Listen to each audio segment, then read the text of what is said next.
Last dance. Last dance for love. Yes, it's my last dance. Last chance. I don't know the fucking lyrics. Hey, you know this? I don't even know what song you're singing. Last Dance? Last dance. Last Dance. You don't know that song? It's a banger. Come on, baby, last dance. Come on, baby, last dance tonight. Yeah. Well, it's like Last Dance. Yeah. Last Dance. I thought it didn't I sound was like you doing were the singing slow open, but I forgot where it goes. Oh, it has a slow open? I didn't. Yeah. Oh, okay. Oh, it's a last dance. And then the fucking 70s beat comes in. Yeah, I started like with the beat, and I was like, Yeah. he's singing a different tempo. I don't know what song this is. It's one of those songs that you only hear like the middle of in commercials and stuff. Like if you Right. ever listen to the end of The Ecology, it's just like it's a train wreck. It's not a train wreck, but it goes crazy at the end. That reminds me, Grant, I was thinking about Androids and Aliens the other day. Episode 100, right? Which is the where we see the whole scene with the Glip Glorp broadcast and everybody watching, like huddled around outside that, John. And I was thinking about it because I was listening to Layla on Spotify, and like the end was coming in, and that was the inspiration behind that whole thing. It's like how different the end of Layla sounds. Which is used in Goodfellas. And Troy was like, that scene, that's the vibe I want, that scene. And so that's where that was our guide for the music to find for episode 100 of A&A. It's funny you bring that up, because that was the season finale of Book 3, and tonight is the season finale of Book 5. I'm putting it out there. 100%? I'm putting it out there that I'm not stopping this episode train Oh, geez. until we reach the end of the station. All right. Can you please. just tell us where to go then? Just tell us where you need us to go. Joe, have you gotten the traveling salesman so you can pee on your seat yet? Have you gotten just a little? We're going to need to at some point. I wish we could take 2 months off after tonight just to let people stew. Nobody stews anymore. It's all instant gratification. Look at Matthew. That's the face of a man that's never stewed once in his life. I'm glad you think that. I'm glad you operate under the assumption that that's what's happening in my Also, head. that feels like a trap to be like, hey, I stew. Hey, I hold grudges. I stew. For sure. Oh, I try- stew. I try not to hold grudges, but occasionally I stew. We all stew. Are there people you hate, Matthew? What are we doing right now? Didn't you just threaten to take this as long? Do you have enemy playwrights that like sit there with their quill in the night and like, I will get him if it's the last thing I do? I don't think so, but maybe. Who's your Salieri? Yeah. Do you? I know. bet you've rounded Is there a up some playwright, enemies. Matthew, Yeah. that you can name here on this broadcast I want that names. you find to be so overrated, like an active playwright in New York that people gush over all the time, and you're like, this person is not a true playwright? I was gonna until you limited it. I was gonna say William Shakespeare. Oh, jeepers! You would say that. You think William Shakespeare is overrated? I think William Shakespeare is overproduced. That's fair. Yeah. Those are two different things. It's true. Yeah.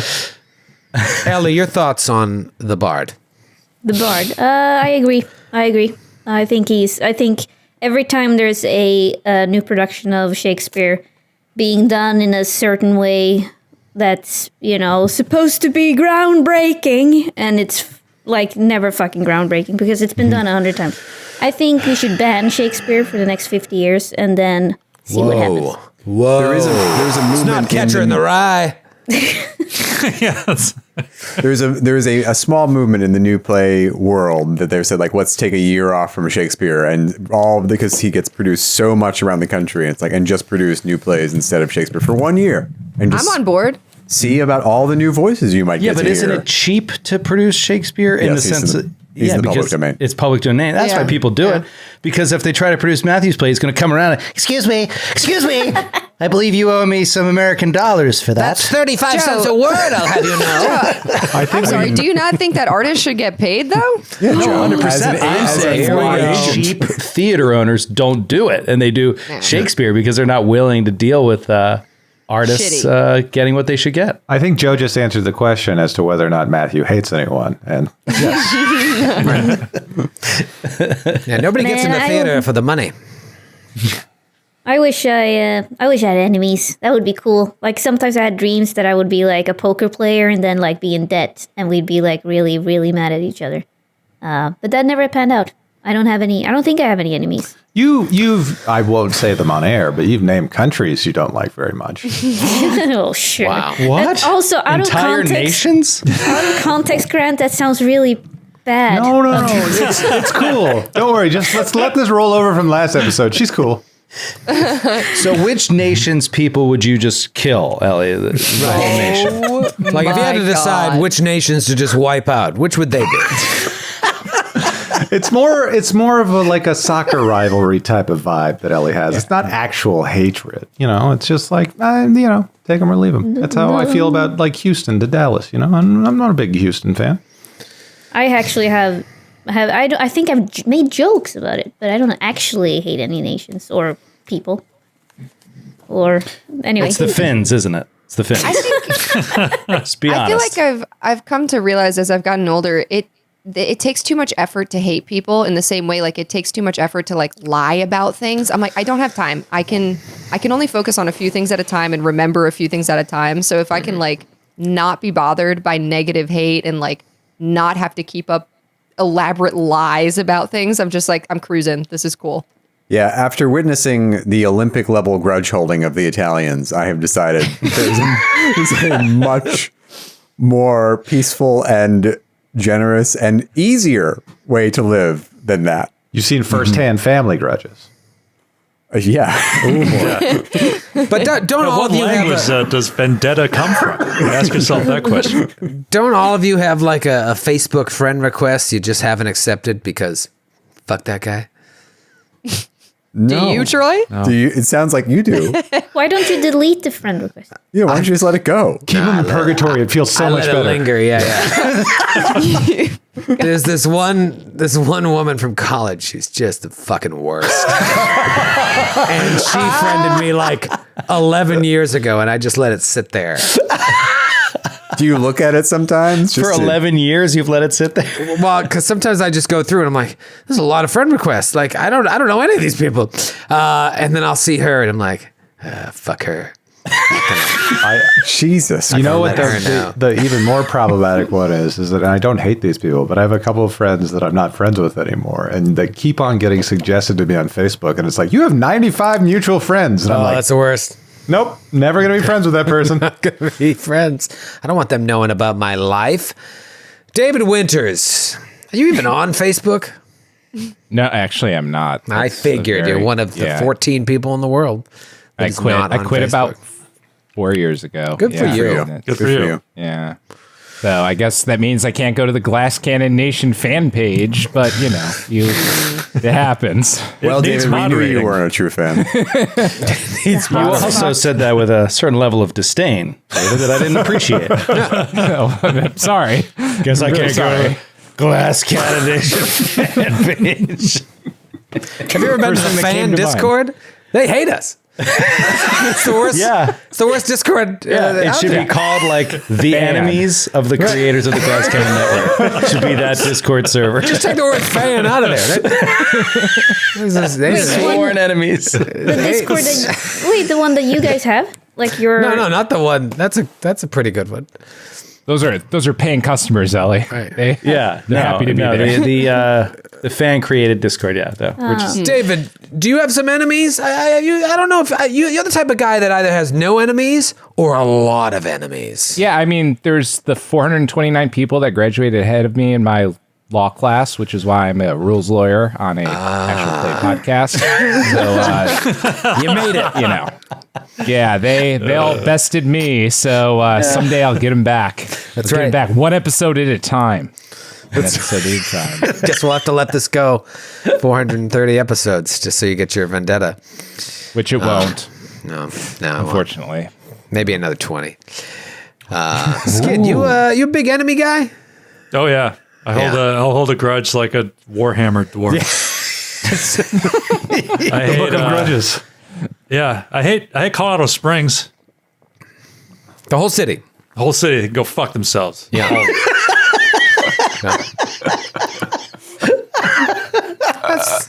That's fair. Yeah, Which Skid, of you the don't want to Teenage cross Mutant Ninja Skid. Turtles do you hate the most, Skid?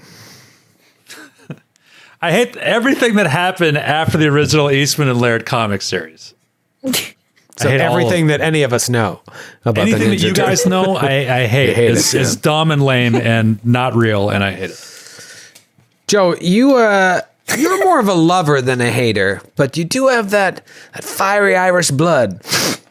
I think you've got some enemies out there. Oh yeah, all Boston sports fans. Pretty much hate every one of them. But it was funny when Matthew mentioned it. I was like, because that's exactly how it was for me growing up. And it's so funny because like a lot of it was like anti-Italian, and they're just so similar. Like the families are so similar, and it would be a mix. Like it's my grandparents' level and older. Just the intense hatred for Italians. My family too. And the British and English people. Yes. So like somebody like my dad would make friends with like a British guy during Vietnam. And his mother would be like, "What are you doing talking to that guy?" I've never met him before. Like I don't need to know anymore. He's English. He's dirtbag. He's scumbag. And I mean, these are hundreds of years of like hatred passed down ritualistically. Yeah, I taught my cousins will say it's like that Italian. I was like, we hate Italians? I didn't know we're supposed to hate Italians. I had no idea. I was blown away. I was just like, I did not know that was a thing. I was just like, this is insane. Yeah. It's pretty wild. Well, Joe, I hate to break it to you, but in addition to being Italian, I am also part English. Get him! Get him! Don't tell your parents.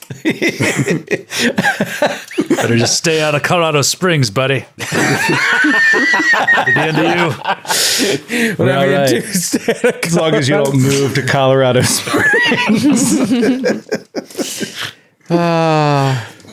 Well, hate is a wasted emotion, right? It is. It is.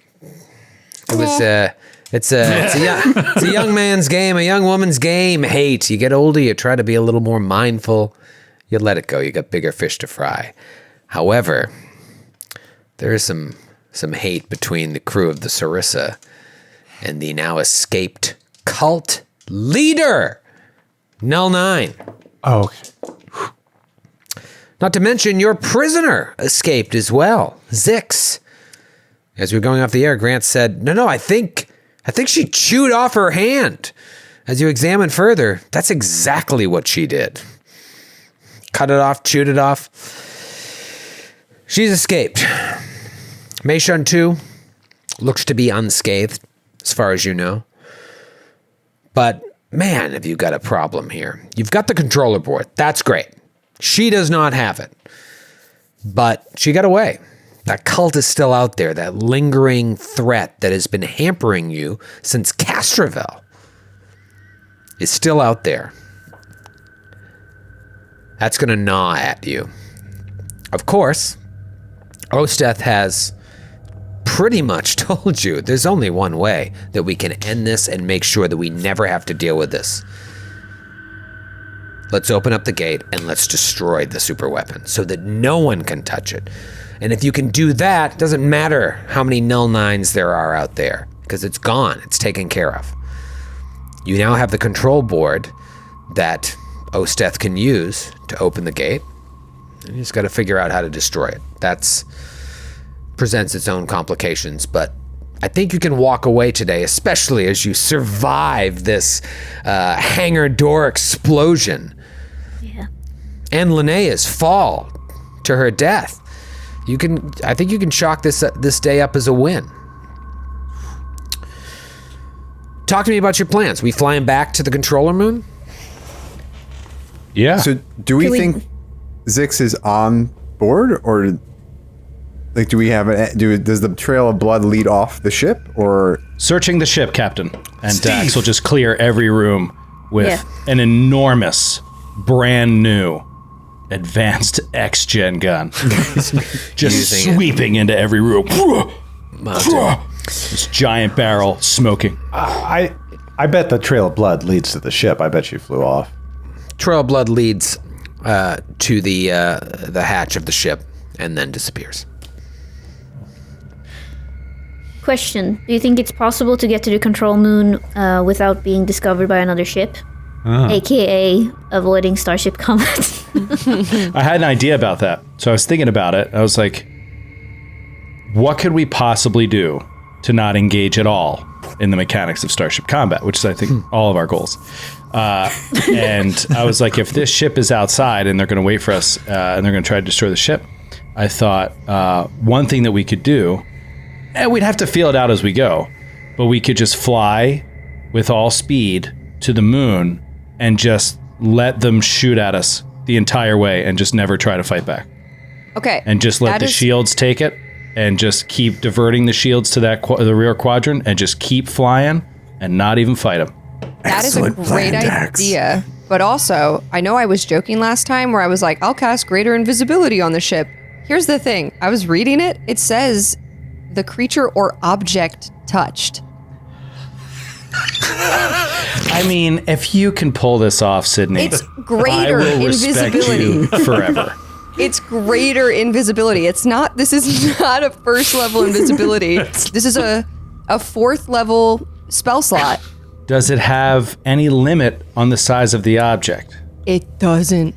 If it really truly doesn't. It says see page 264. David, what's on page 264? Is it a big middle finger? 264, just an Android middle It says, finger. fuck you. You're going to hate page 264 after he reads it. I'm telling you. I'm looking it up. It doesn't say anything on Hero Lab. Let me look it up. James Bond has a car in one of the movies that goes invisible by inverting projectors. Like somehow, like there's like thousands of projectors all over it. We could do that. Yeah, that shouldn't take long. That movie is widely considered one of the best of the franchise. Yeah. Which one is it again? It's Tomorrow Never Dies or no? Die Another Day. Oh. Is it? No. No. What are you guys actually doing? And to answer the Sydney question, so invisibility says, it functions as regular, or greater invisibility functions as invisibility. When you go to invisibility, it says the target is one creature or an object, no more than 10 bulk per level. There she is. So, yes, your 100 bulk ship you could make invisible as level 10, but I have a feeling your ship is more than 100 bulk, unfortunately. What's our ship? Let me check Troy, it how over. many bulk is the ship? I've got it right here. 109 bulk. Great. I make one. So Sydney, You were just so make close. everything but the wingtips invisible. I make one half invisible, and like a cartoon, like Wile E. Coyote, we drive by one half of the ship. Looks like stars. All right, so Sydney casts, Callum casts greater invisibility on one of the wings. And then what do? Fly back to the controller room? Yes. I take a nap. I go to bed. Yeah, you gotta be exhausted after turning that wing invisible. Yeah, what kind of time can pass here? Like, I mean, we're in a rush, right? So, like, do people need do you to want to go rest? back with all haste?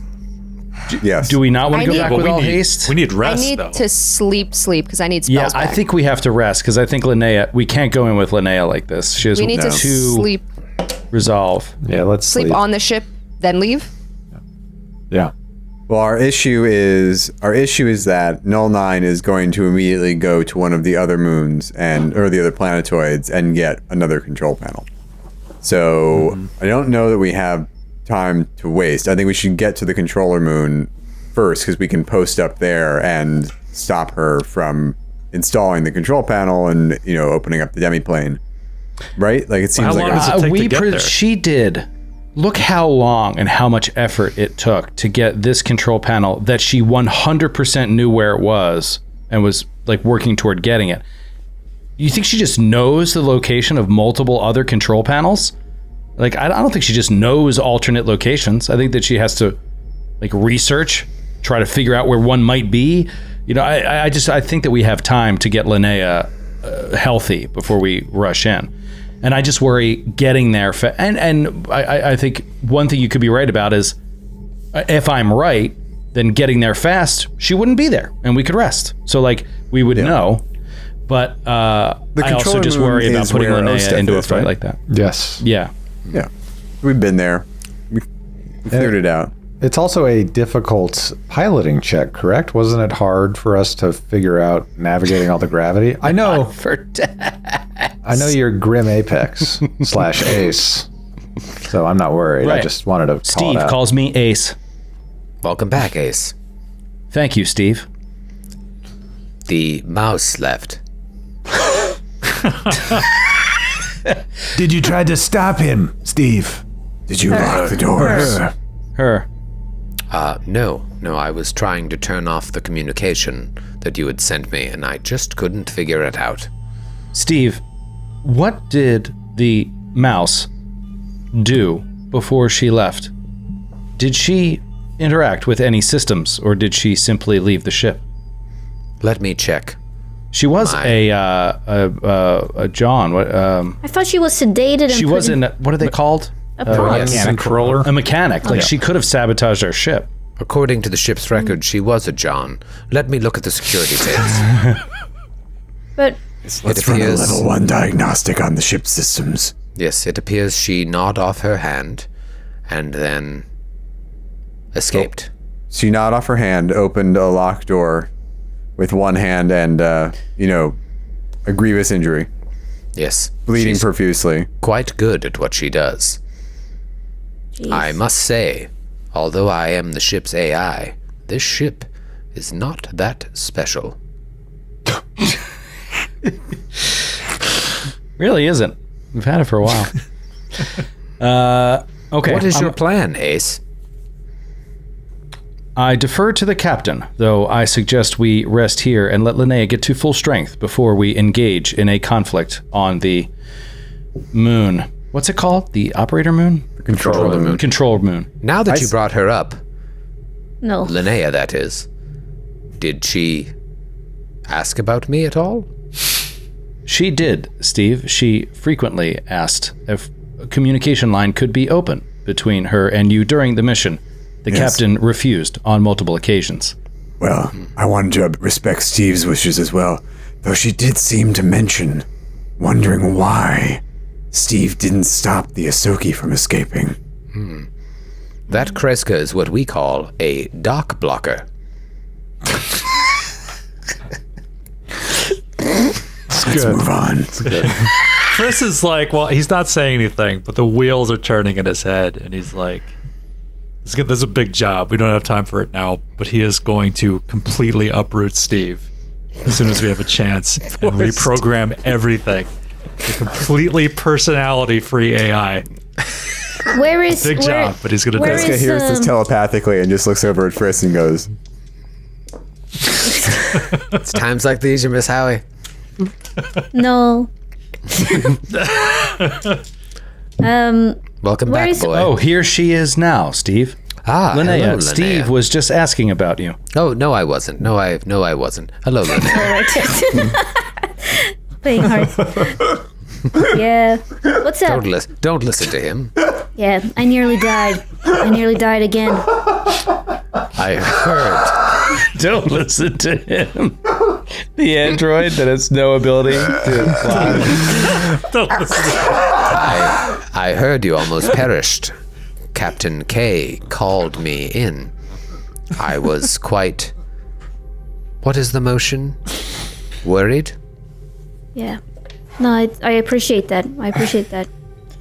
I will be fine. I have a good team with me, and she looks around her little weird team here of a crab, Kreska, Dr. Friss, and I'm realizing more and more, like, of course she would go for Steve. Like, of course it's the only option. Like, Yeah, it's not It's a a cornucopia of wonderful bachelors. potential romantic partners. Also, when Linnea looks at the group, just know that Callum is like puppy dog eyes almost when she's like, my little team, and he is just like so relieved that you are alive. it was all Yeah. chaotic till we got to the ship, but he is just like looking at you and he's like, you can just tell he was very shaken. Yeah, and I think also Linnea is like, this is like the 4th time now that she's been so close to death, and she's just trained, like it's like a teenager being trained in video games for war, and now it's like the real thing, and she's just like, well, this is potentially just a video game. Like I'm probably never gonna die, but I mean, A simulation. a simulation. It is not. So yeah. I think Koala would ask Linnea, now that you've looked Oblivion directly in the eyes, you've been on death's door and the border between this world and the next, how do you feel? Linnea, you need not answer the snail. If you don't want to. Am I not allowed? No, you can do what you want. I just didn't want you to feel pressured by that crustacean. He's cool. He's cool, Steve. There's I don't like the way he looks at you. and Linnea is so gullible, so she's just gonna be like, is he really? I forgot the crab's name. What's your name, Caleb? Oh my god. Caleb. My name is Caleb. Caleb. You can call me Caleb. I forgot the crab. She literally just said I forgot the crab's name. That's amazing. I'm sorry, crab. I'm sorry. That's so shitty. I'm sorry. Quo. Oh, I'm tired. I'm sorry. I only ask because the people we are fighting against are working to end everything. To find oblivion for every living thing in the galaxy, and you saw what they're striving for yourself when you were near death. Yeah, I don't know, honestly. Like, I think we need to stop them. I think we need to stop them. There was nothing for me there. I didn't have the experience I was expecting. You know, when you're at death's door, you always expect some light, or you expect to feel some sort of rest, or I don't know, freedom. I experienced none of that. I just experienced that I had failed you all. And then I got a second wind. And now I'm here. And I think we need to stop these people.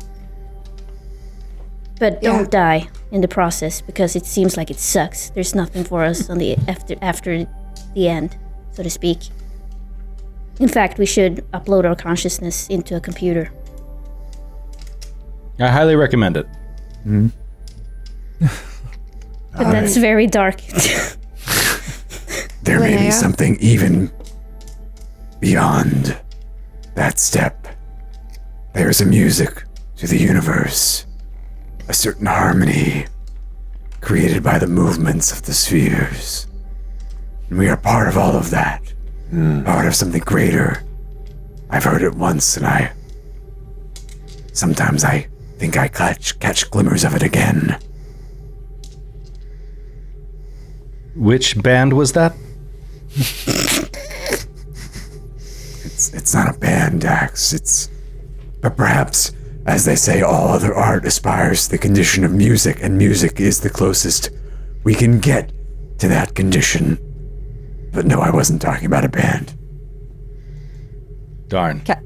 Callum kind of awkwardly reaches out to Linnea and sort of just like squeezes her hand quick. Very awkward, but he just says, I'm glad you made it. And, yeah. I know. And she squeezes his hand with a super bloody hand, because she's so damaged still. Because we haven't rested yet, right? No. True. We haven't decided on that. And I must say, I'm happy to be part of this gang, and I want to thank you all for staying with me. You too, Steve. You can let go of his hand now. All right. So Hyper creepy. jealous fucking asshole AI. It's like she that wants to- episode of The Simpsons, the Treehouse of Horror, where Pierce Brosnan Pierce is the house. And Brosnan, I love that one. Such a good app. Oh, 007. No. What is your plan, Captain Ace? Are you going to rest now and then fly to the controller moon, or fly there and rest? Let's fly to the controller moon and rest. Aye, Right. Captain. Wait, We'll no. use Dax's battle plan. Don't stop, no matter what. No matter what, the Jesus Christ, starship I hate comes. Dr. Frisk, keep diverting the energy to the shields where they are shooting. This will allow us to do 0 actions per round, which should move things along at a quicker I pace. don't want to engage. All right. I mean, fucking. Okay, Linnea is gonna get a little angry about that because her player gets angry about that. Well, then and- say something to the captain. No, well, she'll be like, I accept your order, but I do think. You can rest really- on. You can rest on the controller moon. Okay. All right. We better not be attacked. I'm But sorry what if to enemy speak up forces are against in you. place, Captain? Then Linnea can continue to rest. And let us all die protecting her. All right. Linnea will go into her room and start like bracing herself for another battle, even if she's fucking exhausted. She'll go into her room and not go to bed. Exactly. She'll just Ribbonless stare. and alone. Just stick it to Kreska. Exactly. Fine. Ace. She said I was gonna stay awake. Ace, can you hear me? Yes, Steve. Go on. Go ahead. Ace, is that you? Yes, Steve. Ace? Ace, it's I Steve. can hear you. Oh, I hear you Steve. now. Sorry. I believe you There can. was a, Yes, it was a weird connection. Steve? Ace, is that you, Ace? Here all night. God, we're going to be here until midnight. He did threaten that we're not going to stop until we're done. Don't. I just love it's such a poor connection. We have within this shit, like, right? Inside of the Sorry. Between an AI and the pilot. Ace, there's no telling how long it will take to get back. You're going to need to do some more fantastic maneuvers.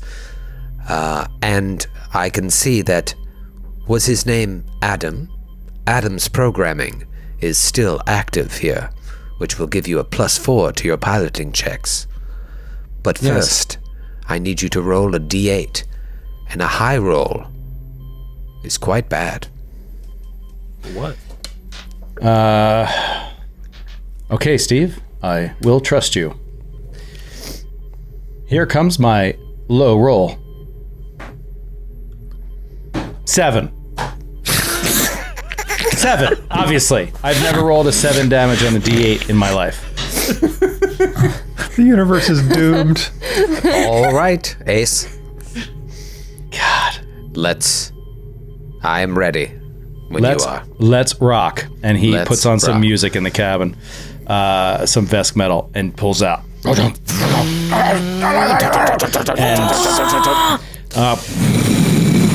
fires up the jets and then backs the ship out of the airlock that has been exploded. So it's really just a gaping hole and not an airlock anymore. And then turns the ship around within the planet core and then engages the engines and starts the multi-hour climb out of the interior of this planet. Give me a piloting check with a +4, thanks to your altercation with Adam. Yes. That is So good you befriended him instead of just outright killing him. Yeah. Oh yeah. Oh, true. That is a 32. Okay, you're able to navigate the first brush with the orbital pull. Give me another piloting check. Just have these at the ready. Gotcha. There's a 41. Give me a third piloting check. Dax is really working the controls 30. here. Give me a fourth piloting check. 39. Oh, give me a fifth piloting check. Wait, is this thing part of the game? 33. 33. Give me a sixth. Get and then outta a here. seventh Holy piloting check. Shit. 6th and 7th, you said? Mm-hmm. 6th piloting check is a 28. You're still okay. Give me one more piloting check. Natty 19, 42. Oh, wow. Good news is you navigate every single gravitational flux that gets you back. You could have got back in 1 hour. It takes you 7 hours. The bad news is you could have rested during that time, but you had no idea how long it was going to take. Right. Yeah, Linnea stayed up. Linnea stayed up as Steve serenaded her. And you return to the controller moon. You see the landing pad. Everybody roll a perception check if you're on the bridge looking out the, what would you call it, the cockpit window? Canopy. Canopy? Canopy? 29 for Friss. Anybody over 29 or above 25? 25. Sorry, what was it? What check? Perception. Perception. But since I said I was in my room, am I allowed? You can look out the a portal.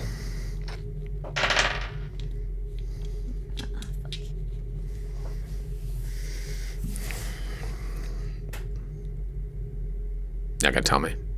Oh, sorry, 15. I was waiting. Did everyone say like?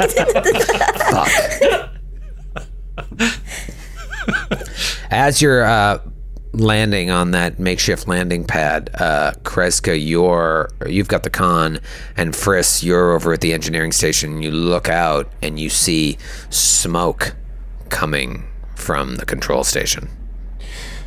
See, I fucking knew it. I fucking knew it. Pillars of smoke coming. Do we see it? Wait, do we see anything else? Another ship or anything? As a matter of fact, you do. Oh, cock my G's. Yeah, Cock my G's. Cock my G's. Cock my Callum. G's. You hear Callum go, oh, cock my G's. Captain, smoke is emanating from the... He's so impressionable. Cock my G's. What? Got to watch your language. Smoke is emanating from the control station. The ship, we are detecting a ship on sensors. Dr. Friss, what do you see? On sensors, you can see in the jungle, just off the path that you went, haphazardly parked, like just almost looks like it just crashed into the jungle. You see the Devourer ship. Oh, wow. The ship is there. I don't know if it was able to make a safe landing or not. If it just looking at wreckage, can I tell with the sensors? It looks safe. It looks safe to me. All right. Is there, Dax, is there a place we could set the Sarissa down that may not attract attention? He'll do a perception. 27. 27. Yeah, it's tricky. Like, you would have never parked where they parked, but maybe it was just bad piloting that landed them in the jungle. You think the landing pad is the safest spot, but you do see other spots. Knowing what you know of the jungle, though, how alive it is, you don't know if it's worth the risk. Let's get to the We'll just park as close as we can. Okay. And then we'll take 8 hours to rest. Oh, thank God. So you park on the landing pad, and you rest there while smoke emanates. We'll set control a watch on the bridge to make sure there's nobody approaching. Okay. Can we rotate as if we were around a campfire? Sure. It'll take longer than 8 hours for everybody to get their full rest. So we'll say, 12 hours pass, and the smoke continues to rise. It's in the distance. I can't remember. I think it said it's a couple miles away. It's a couple miles away? What was it? Do you remember? It was in my write-up, I believe, to figure out back. circumference. I believe it's about a half a mile. Yeah. Wait, it's the first landing pad, like where we initially landed, Yes. and then we walked and we got attacked by those flying creatures and stuff. That Yeah. pathway. Yeah, you know what? Let's go to Roll20 here, and you can see the map. Oh, yay. Remember this guy? Yeah. So you're over here on this landing pad. Yeah. Yeah, Okay. okay. Great. And yeah, I think it's half, about a half mile confirmed. Yes. And where is the other ship on this map? the other ship on this map is right over Nya. Oh, so between us and the... Yeah, close to the landing pad, but just like you can tell, like not the best piloting. Certainly no Ace did the landing. All right. So we'll rest and do rotations. Okay, 12 hours pass, and you are all fully rested. Now, you don't get all your HP back, right? You get your stamina, and you get some... If you had RP to burn, you can get your stamina back, and then you get back whatever hit points you get back. I had first level spells left, so I can burn off some Mystic Cures to top everybody. I think Linnea is really the one we got to top off. Yeah, I don't think anybody had hit point damage, right? Besides Linnea. Qual didn't have hit point It was damage. taken care of before. Oh, because you guys took care of that before. Yeah, okay, yeah. So you're probably pretty good. All right, so everybody is Full. max pain. And my insurance company just called me and said I can be treated by the doctor again. So I'm thrilled to go into battle. Oh, that's great. Amazing. I can't believe they have service out here. Yeah, they do. It's amazing. It's lucky. They're everywhere. I just got a fax. So what do you do? Captain suggests we move out in attack formation. Qualo and I shall volunteer to take the lead. Linnea... Oh, did we ever figure out if you're weaponless? Linnea is weaponless I haven't and utterly addressed useless. it because I was like, I haven't had time to look at the episode from 2 weeks ago. I never did. I'm thinking... David, did you find out the information? Yeah, I looked at it a bit. So when you David, I go love him. down, when you go down to 0 HP, you go unconscious, and the unconscious condition says that you are knocked out and helpless. But when we looked at the helpless condition, it just talks about how your dex goes down. People get bonuses against you.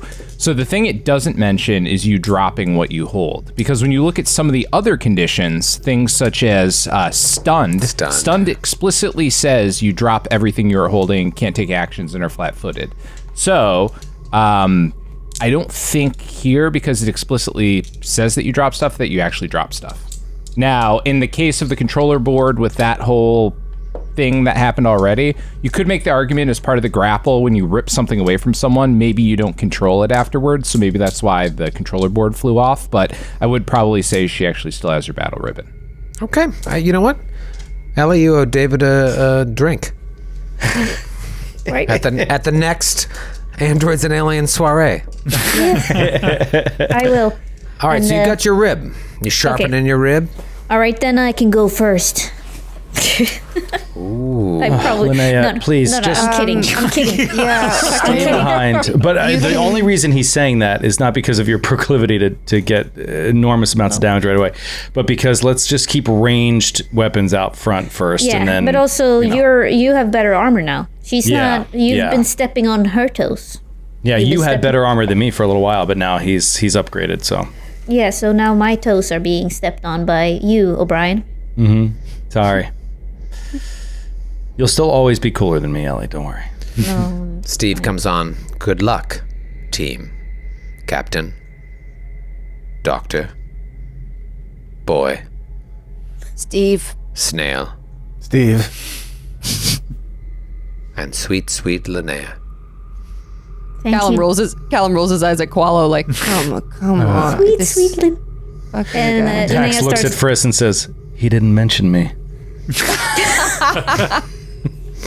Ace, you don't need luck. Where we're going, you won't need luck. Linnea looks at Callum and is like, "Did you hear that? Did you hear that he called me sweetie?" What? Oh, no. Hey, could you stand by me so I can keep my eye on you? Not like in a weird way, but like in a I got you. Oh wait, you wanna? She's like, wait, you wanna protect me?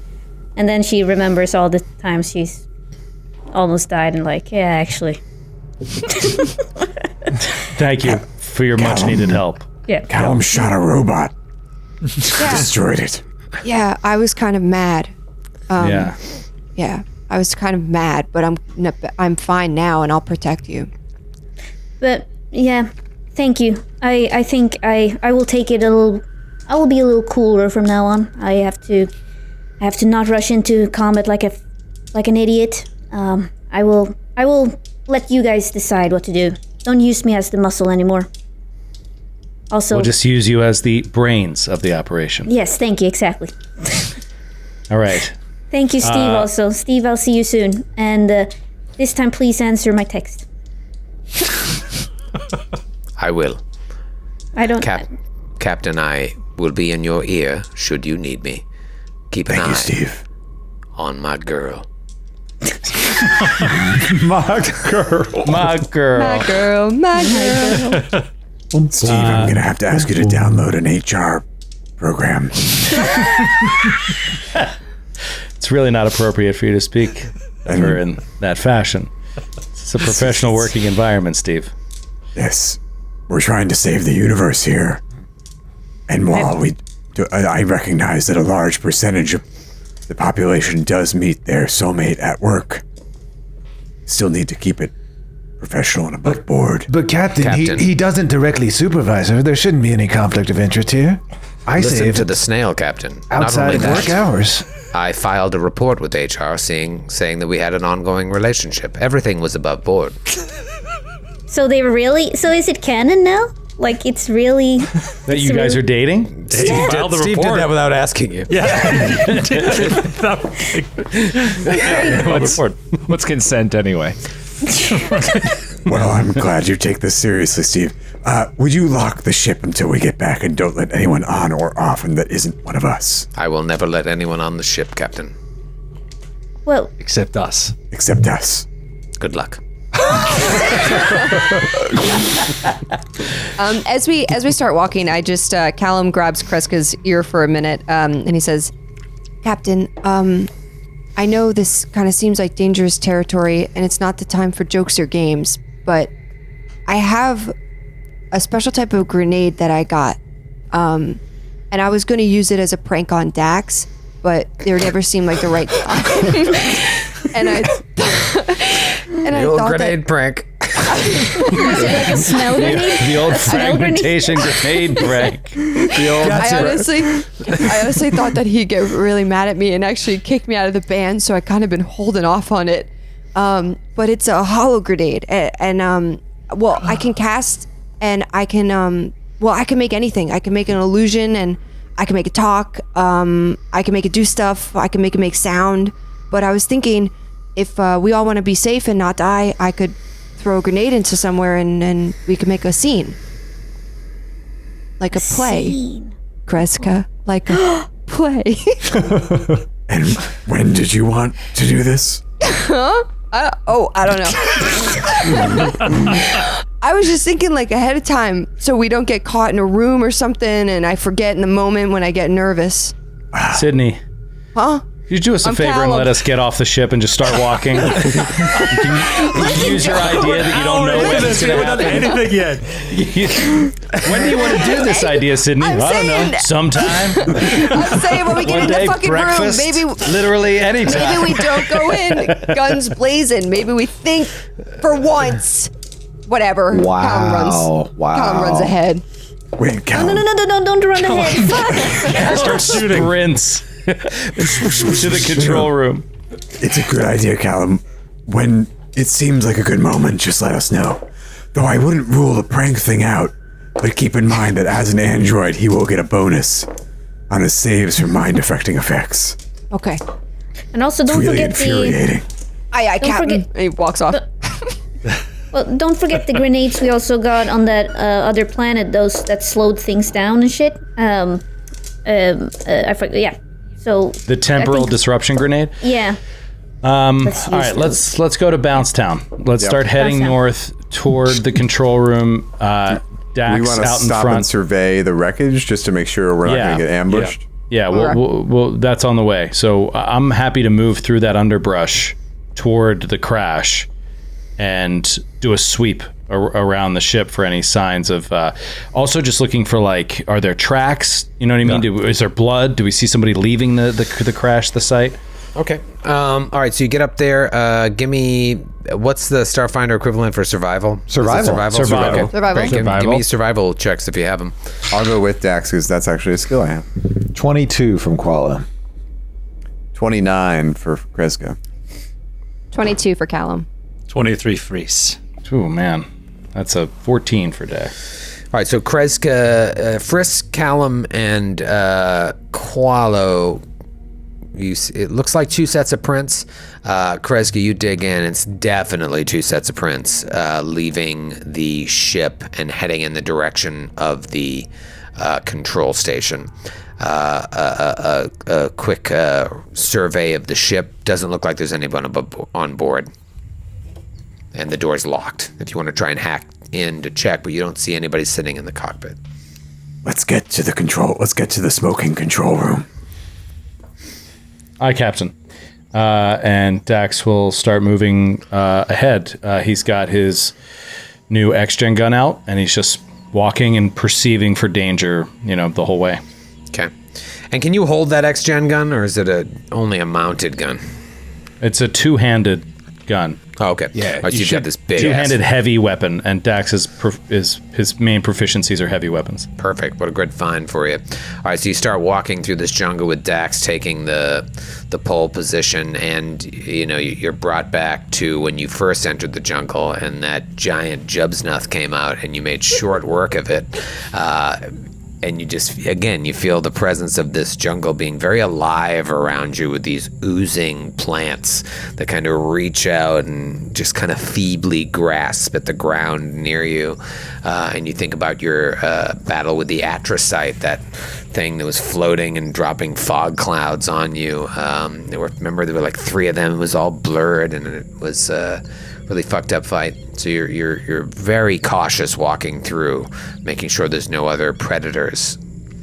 And luckily, there are not. And you start to approach the control station, and you see like small fires right at the entrance where you first fought that group of cultists that was torturing the dog, where those hover bikes were. There's just small fires. It looks like fresh destruction. Let's go to the map. This is so cool, like going back to a battle map that we already were on before, and it's it's just so Conditions cool. have changed. Oh, the blood is still there. Blood is still there. You can see the blood, Troy dry really blood doubled from down. the dog. It's just, it's just, it kept oozing, and now it's completely dry. But it's changed the complexion of this landscape forever. It's making any sense. Yeah. Perception check. Perception check, sure. 29. Oh, there you go, Cap. Natural 1 for Dax. Boom. The captain is wise, and the captain sees. You see prints from the blood leading into the hallway. And there's just, again, this fire coming from, like, just fresh little fires. Looks like someone just fired weapons at the walls for, like, no purpose other than to destroy. Kreska will silently gesture to the prince, to Dax and Qualo, and then nod. Dax will nod and start following the tracks. Qualo skitters ahead, and will peek through the door. If it's unopened, he'll open it very slowly. Okay, it is opened, cracked, and you look, and yeah, we'll just put some blood prints on here. Yeah. You see some more blood prints. They're invisible. They're invisible. Oh, Two people left all those tracks? Incredible. Right. Apparently, we're following 2 octopi. I'm doing this on the fly. 2 wounded octopi. 2 I'm doing this for your heavily enjoyment. wounded octopi. How are those octopi flying that ship? Finally, I'm not the freak. Okay, And you see, Qualo, in peeking in, more like scorch marks along the wall, just like random destruction all over the place. They're just so mad that they lost the control panel. They're just trying to blow the whole thing up, I guess. or That to doesn't make sense, though. They could also intimidate Osteth. That could be the one thing. Like, Osteth has to be in there, like, waiting for us to return. And Osteth was aware of everything they were doing with Eldrith in the other room. So maybe it's intimidation tactics. Well, Qualo will walk in then. Okay. Your Dax will follow. Dax will follow. And What do we'll, you do? we'll walk alongside the prince so as not to muck them up ourselves and just continue looking for their terminal location. If they don't turn off into a room, I don't even want to check them because it seems like time is of the essence now. Okay. The prince, kind of in classic LaValle fashion, go every which way. You said they don't go into Osteth's room, though, right? It doesn't look like it. This is Osteth's room, the first one? I shouldn't say that. Like they're all over the place. The reason there's so many prints is there's a lot of back and forth. So the way I just haphazardly drop them isn't completely accurate. The whole hallway is full of these prints. Like they've been going in and out of these rooms. Poop. All right, we'll enter. Do you want to confer with Ostez first, Captain, or do you want to go into the first room they lead into and go one by one systematically? Let's make sure Osteth is still alive. Aye, Captain. So we approach that door and also open it cautiously in case they're in there. Didn't we have a way to communicate with her, by the way, through comm? No, never mind. Which door is that? The door to the Northwest, north right? there. The first door to the north in the hallway. Okay. You open it up, and Osteth's hologram is there, and it turns towards you, and it's just like, is that... and reaching a hand towards you. Santa's mom. Can we fix Dr. it? Friss, is there anything you can do? Dax will step into the room. Yeah. And he also doesn't know if the hologram is waving us off or trying to. It may be trapped, Doctor. I don't know. He's trying to look around. Can I do a perception to see if anything's unusual that could be? Yeah, I mean, trapped? you see, without even a perception, you can see, you're looking for traps specifically, but you see more scorch marks. It look like the computers have been smashed. The control panels have been shot up and not even just fired at, looks like physically smashed. No, nine mad. Friss is gonna step up and assess the damage and see if he can make some quick repairs. Okay. Give me an engineering check. Dax will aid. And I aid. Oh, nat 20. Oh. Yeah, 43. So you're able to, with Dax's help, just kind of stick some wires together to jerry-rig Osteth come... Reverse the polarity! Reverse it! The control room. They're destroying it. The control room. Captain. Qualo, let's go. There, let's go. Dax sprints to the control room. Was that where we fought the boss? Yeah, Malice. That's awful. This is horrendous. It's great, so we Captain, get to go back to that this terrible couldn't room. possibly be a worse fucking tactical room. position to be in. And there was no other entrance into that room, right? It just had that weird kind of sloping down that goes into the Yeah, the the lower upper part area. and the lower. Yeah, it's just a terrible tactical position. So let's all Yeah, it was three-tiered. Okay. let's spread out. Dax will go in first. Try to use jump jets pretty early, maybe. Callum, is your greater invisibility spell something you can cast on one of us? Yeah. Yeah, for sure. Who wants it? I do. We all raise our hands at the same time. I would rather not Steve's be voice seen comes at all on. by the enemy. Captain, can I get in on that? Steve? Okay, so just so we know, for greater invisibility, you can attack and the invisibility does not end. So who would be the best for this? Steve. Probably I have, Qualo or Linnea. I have jetpacks, so I could technically fly in. Qualo can also fly. The only thing I want to add on, the only thing I want to add for your decision making though is if you're going to target someone later with an ability, one of your allies, you have to be able to see invisible things in order to target them. So just keep that in mind if that has anything else, whether that's like Qualo helping other people out, right? It's a good point. I was thinking that see. if Dax was invisible, he could go all the way in and just start a fight in the middle of all of it. And even if they knew where he was and tried to attack him, he could take a lot of hits.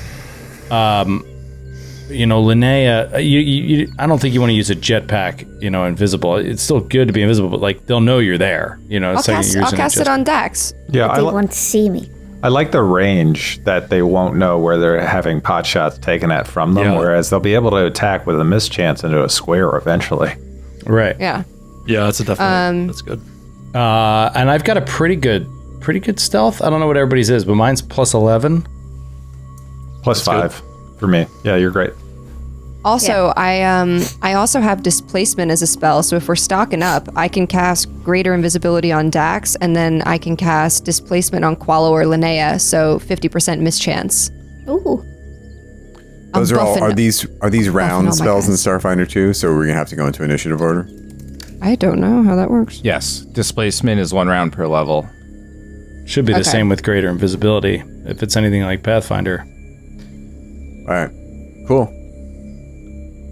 So yeah, why don't we cast it on Dax, and then we'll just go into initiative, however you want to do it, Troy. But then Dax is immediately going to try to quietly open the door and slip in, unseen. Then what I want you to do is roll for initiative right after this word from our sponsor. Okay.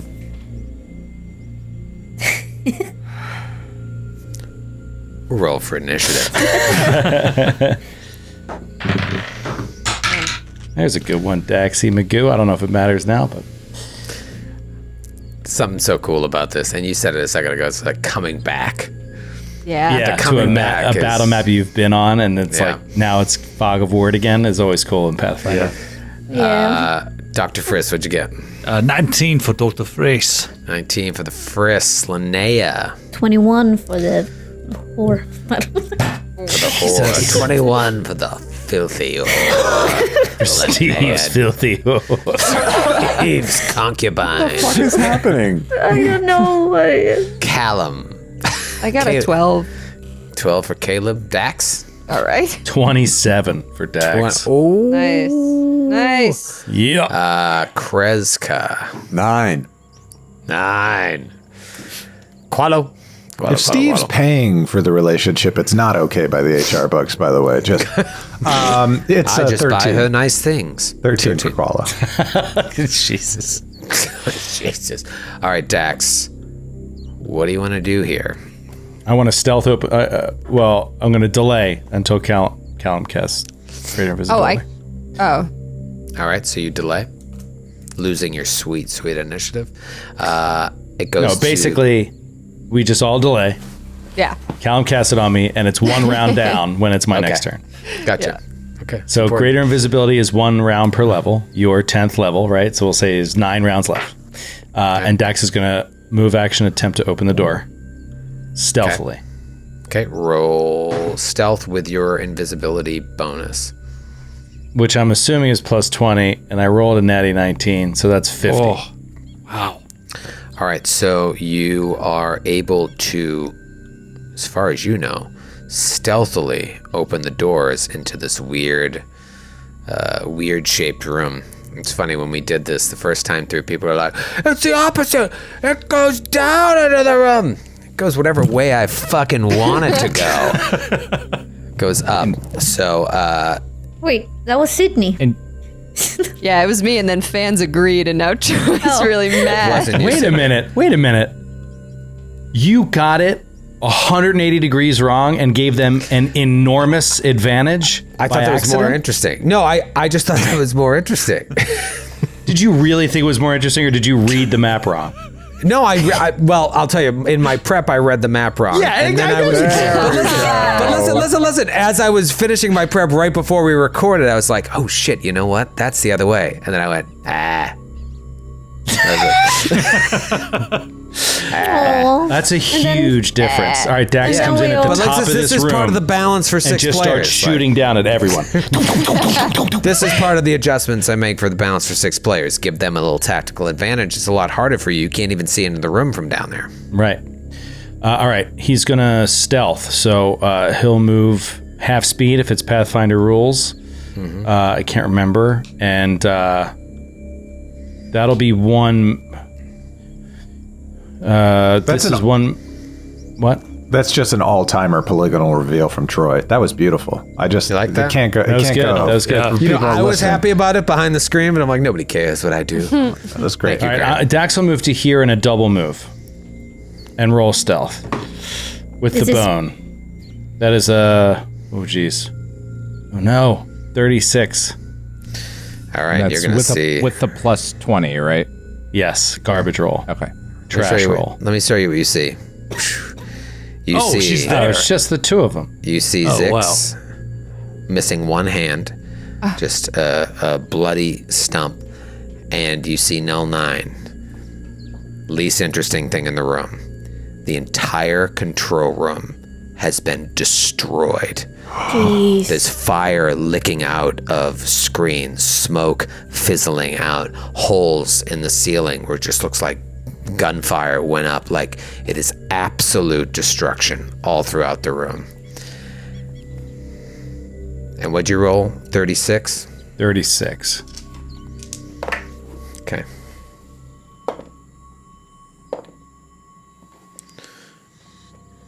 Do they seem to hear anything? It appears they don't see you. I'm going to sneak back out.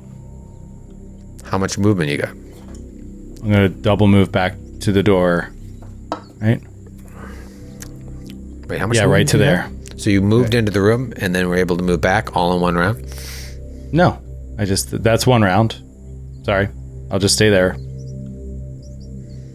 it was guys are here. in initiative, right? Yeah. I was just assuming everyone was delaying until they heard a shot or got some information from me. But if you guys want to do other stuff. No, that's fair.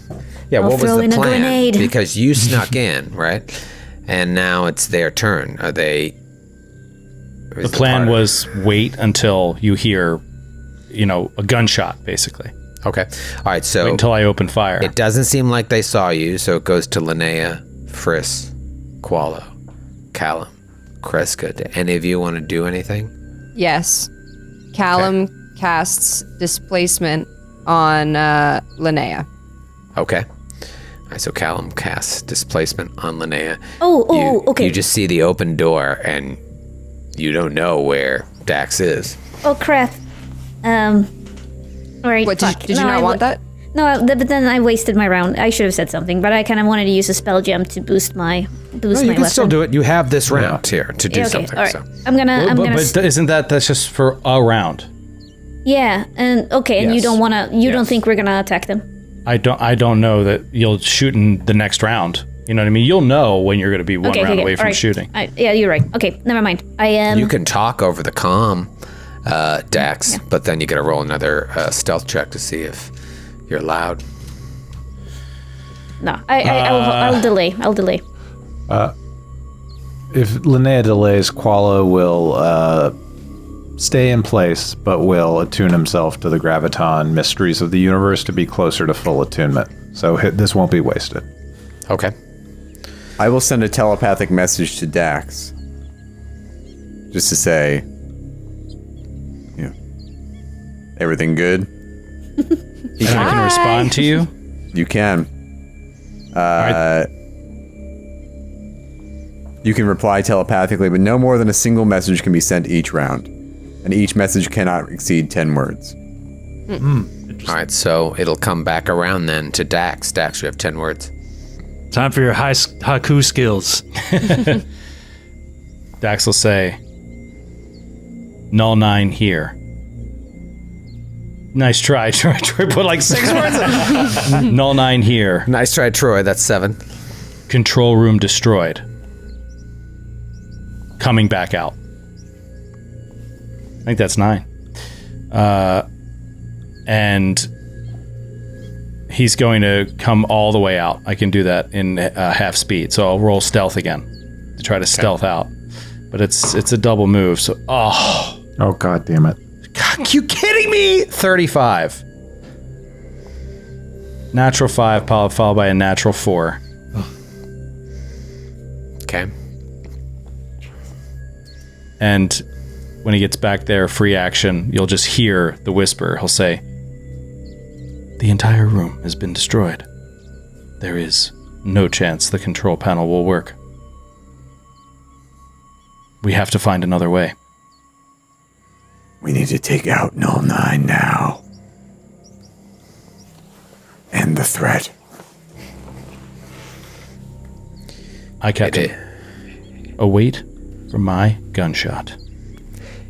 It is Linnea's turn, unless you all hold to come back to Dax. And meanwhile, Qualo can further attune. And so Linnea heard what they said. Like we're going in, right? We're going in to destroy Null 9. So she's now gonna buff her artillery gun. No.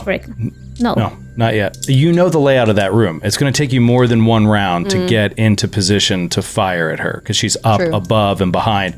So you know it's going to take you a whole double move just to even get up to where you can legitimately see her. That's Well, true. but I would be able to swift action my haste circuit and then run in really quick and then shoot at her.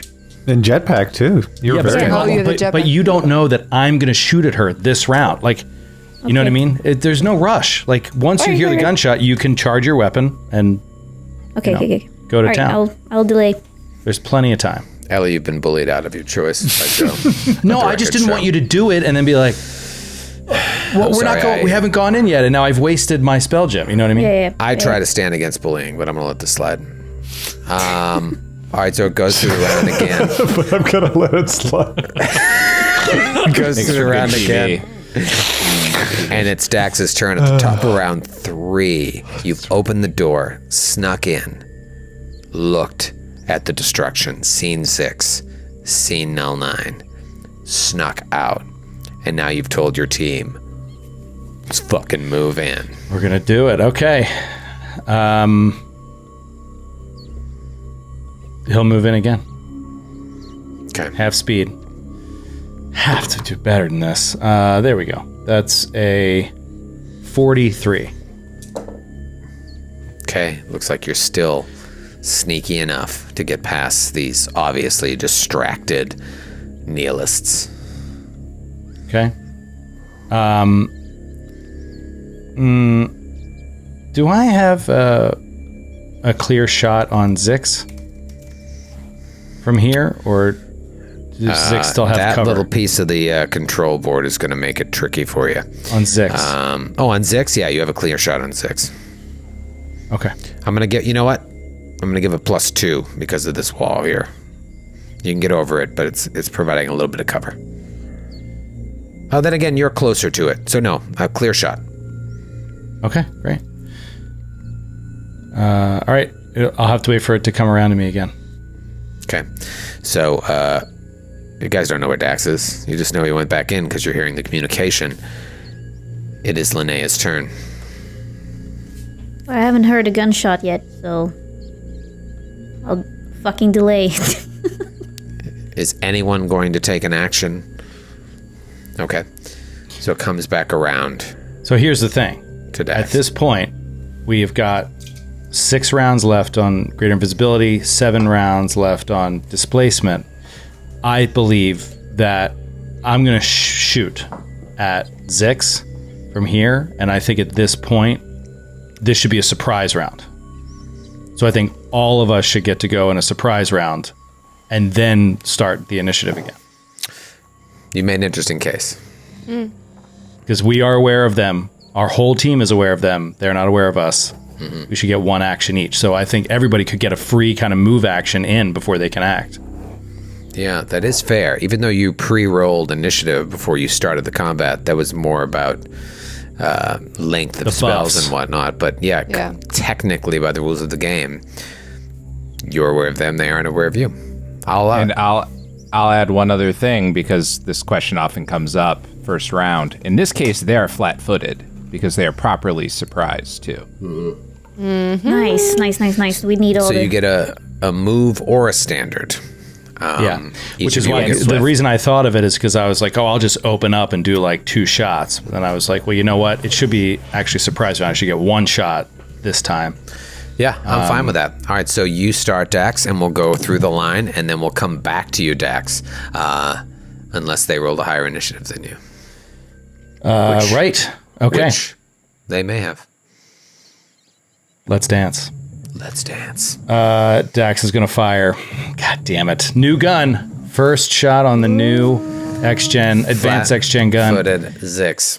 Flat-footed Zix, deadly aim on. Here we go. Don't even do it, O'Brien. Natural 16. Oh, yeah. Got Open her. and hot. Got her. And this particular gun This is a is a badass gun. 2d12. What kind of damage? 2d12 plus 15.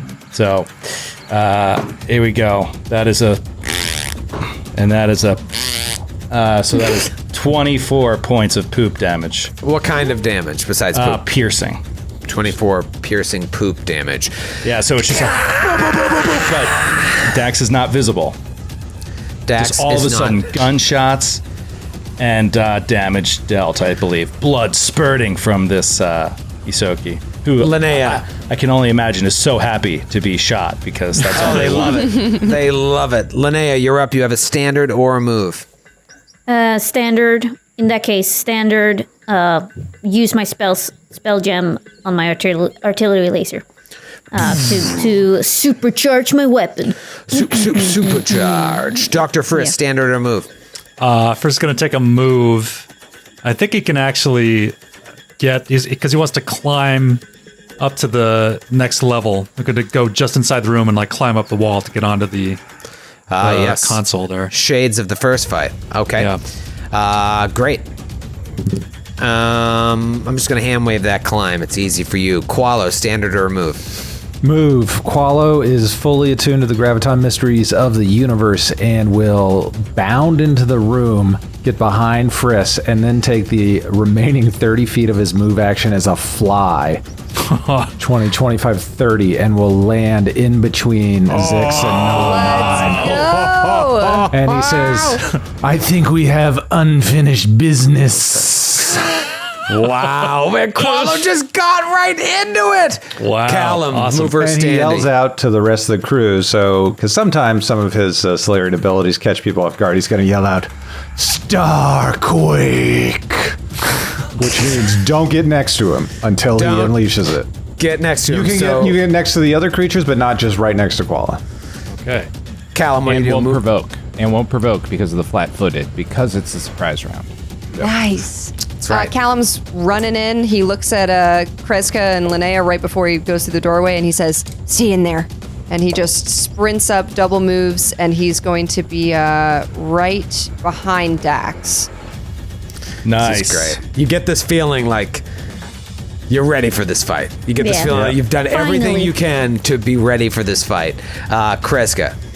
Kreska will do the same thing she did last time, and as a move action, she will rush in, fire off the jump jets, and land on the desk next to Frisk. Let's go! Round one. Dax, you rolled a 27 for initiative. So did Null 9. What is your bonus? I have a +9. She has a plus 12. God, are you kidding me? So Null 9 will act. And seeing Qualo standing 10 feet in front of her, she will fire off her disruption rifle twice at him. Here we go. First attack. Oh, my gracious goodness. 33 to hit. That's a hit. She lays out a lot of damage, if you remember. Don't get crit by her. 9, 10, 11, 21 points of damage. That's sonic damage. And then the second attack, another hit for, two very close crits. 6, 3, 9. Oh, there's an 8 on a D8. 17. 27 points of damage on the second attack. So just boom, boom. If you remember, she lays out a ton of damage. And so seeing Qualo land right there, but not knowing what Qualo can do, she just lays into him. And now it is Dax's turn. When is Qualo going to explode? She should give a speech, though. You know what? She should give a speech. So now that she sees this all happen and you all get the jump on her, you see the room is ripped apart and smoking, and she's just like, you fools. And she's got that metallic-y, android-y voice intervening in something you cannot possibly understand. What did you do here? The prophecy said we were meant to find this weapon and destroy galaxies. Who are you to stand in the way? And then boom, boom. Blows at Qualo. Now it's Dax's turn. Qualo's not going to explode. He is going to do another graviton revelation, a zenith revelation. Just don't stand next to him. That's all he asks. All right. Don't stand. Don't stand, sir. Don't stand. Anybody so hear close that? to me. Am I reading into it and giving Troy too much credit? Is there any chance that they didn't do this? They did this, right? They destroyed this whole place? She was like, what have you done? You don't know what you're doing. I think it's just in terms something of about the way stopping he said it made me think that like they found it like this, like destroyed. Maybe I'm Delta overthinking green, it. Joe. Too much Delta green.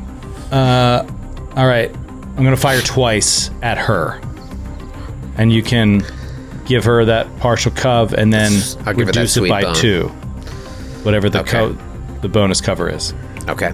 She has a plus 19 cover, so I'll make it plus 17. Plus 17. Fucking prick. All right, here we go. 2 shots. First shot, miss. Second shot, natural 20. Oh, man. Shwaka. Does this have a critical effect? I can't remember. I really don't think it does. I don't think it does either. No. It does not. But that's still going to be still have- 4d12 plus 30 damage. Oh, yeah, no crit effect. I have Deldrig's sheet up here. But 4d12. That's Okay. on null, right? So that's 52. 52 points of damage. Wow. These just big old rounds just firing out of this thing. Critical hit on null. 9! It is Linnea's turn. Linnea, what do? You used your spell gem. Yep, she fires up her jump jetpack and flies into the room. Boom, boom, boom. It's not standing next to Qualo. Is that far enough away from you, Qualo? It's perfect. 15 And- feet. She is in the air looking at Null 9 saying, I think you dropped something. Oh, you bitch. You bitch. And then she smiles and takes her shot. And I'm prepared with my D6s, and here we go. Gotta But first hit I have to them. roll an attack. Crap. We're all so amped up.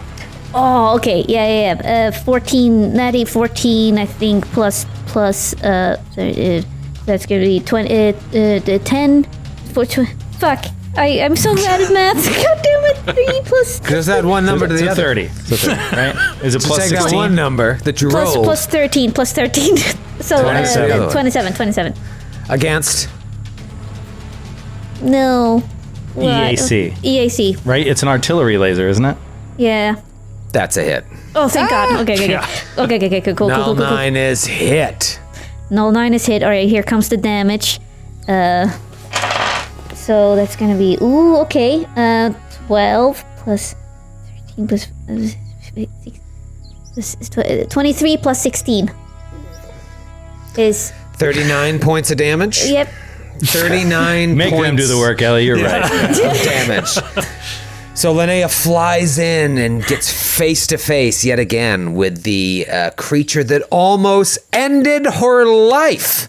Yeah. And that's So got to she- be, I mean, she's an android. Who knows what the level of emotion is? You've seen what Dax can do. But there's got to be this look in her eyes of just like, yet another failure. And boom, gets blasted by Linnea. Yeah. It is Dr. Friss's turn. Dr. Friss, you're on top of the console in the back of the middle of this room. All right, Friss is like, he talks to the Yosoki. Says, I admire your gumption. but death comes to all. And he is going to do a sneak attack with his syringe injector. Natural 1. Fuck. Oh, Oh man, is this going to hit one of your allies? Is this going to hit one of your allies? And should I pee into this beer can? Find out at 11. They could just surrender, and then you could go pee. Yeah. Lay down your arms. Lay down your arms. You can go pee. I have to lay down a lot more than that.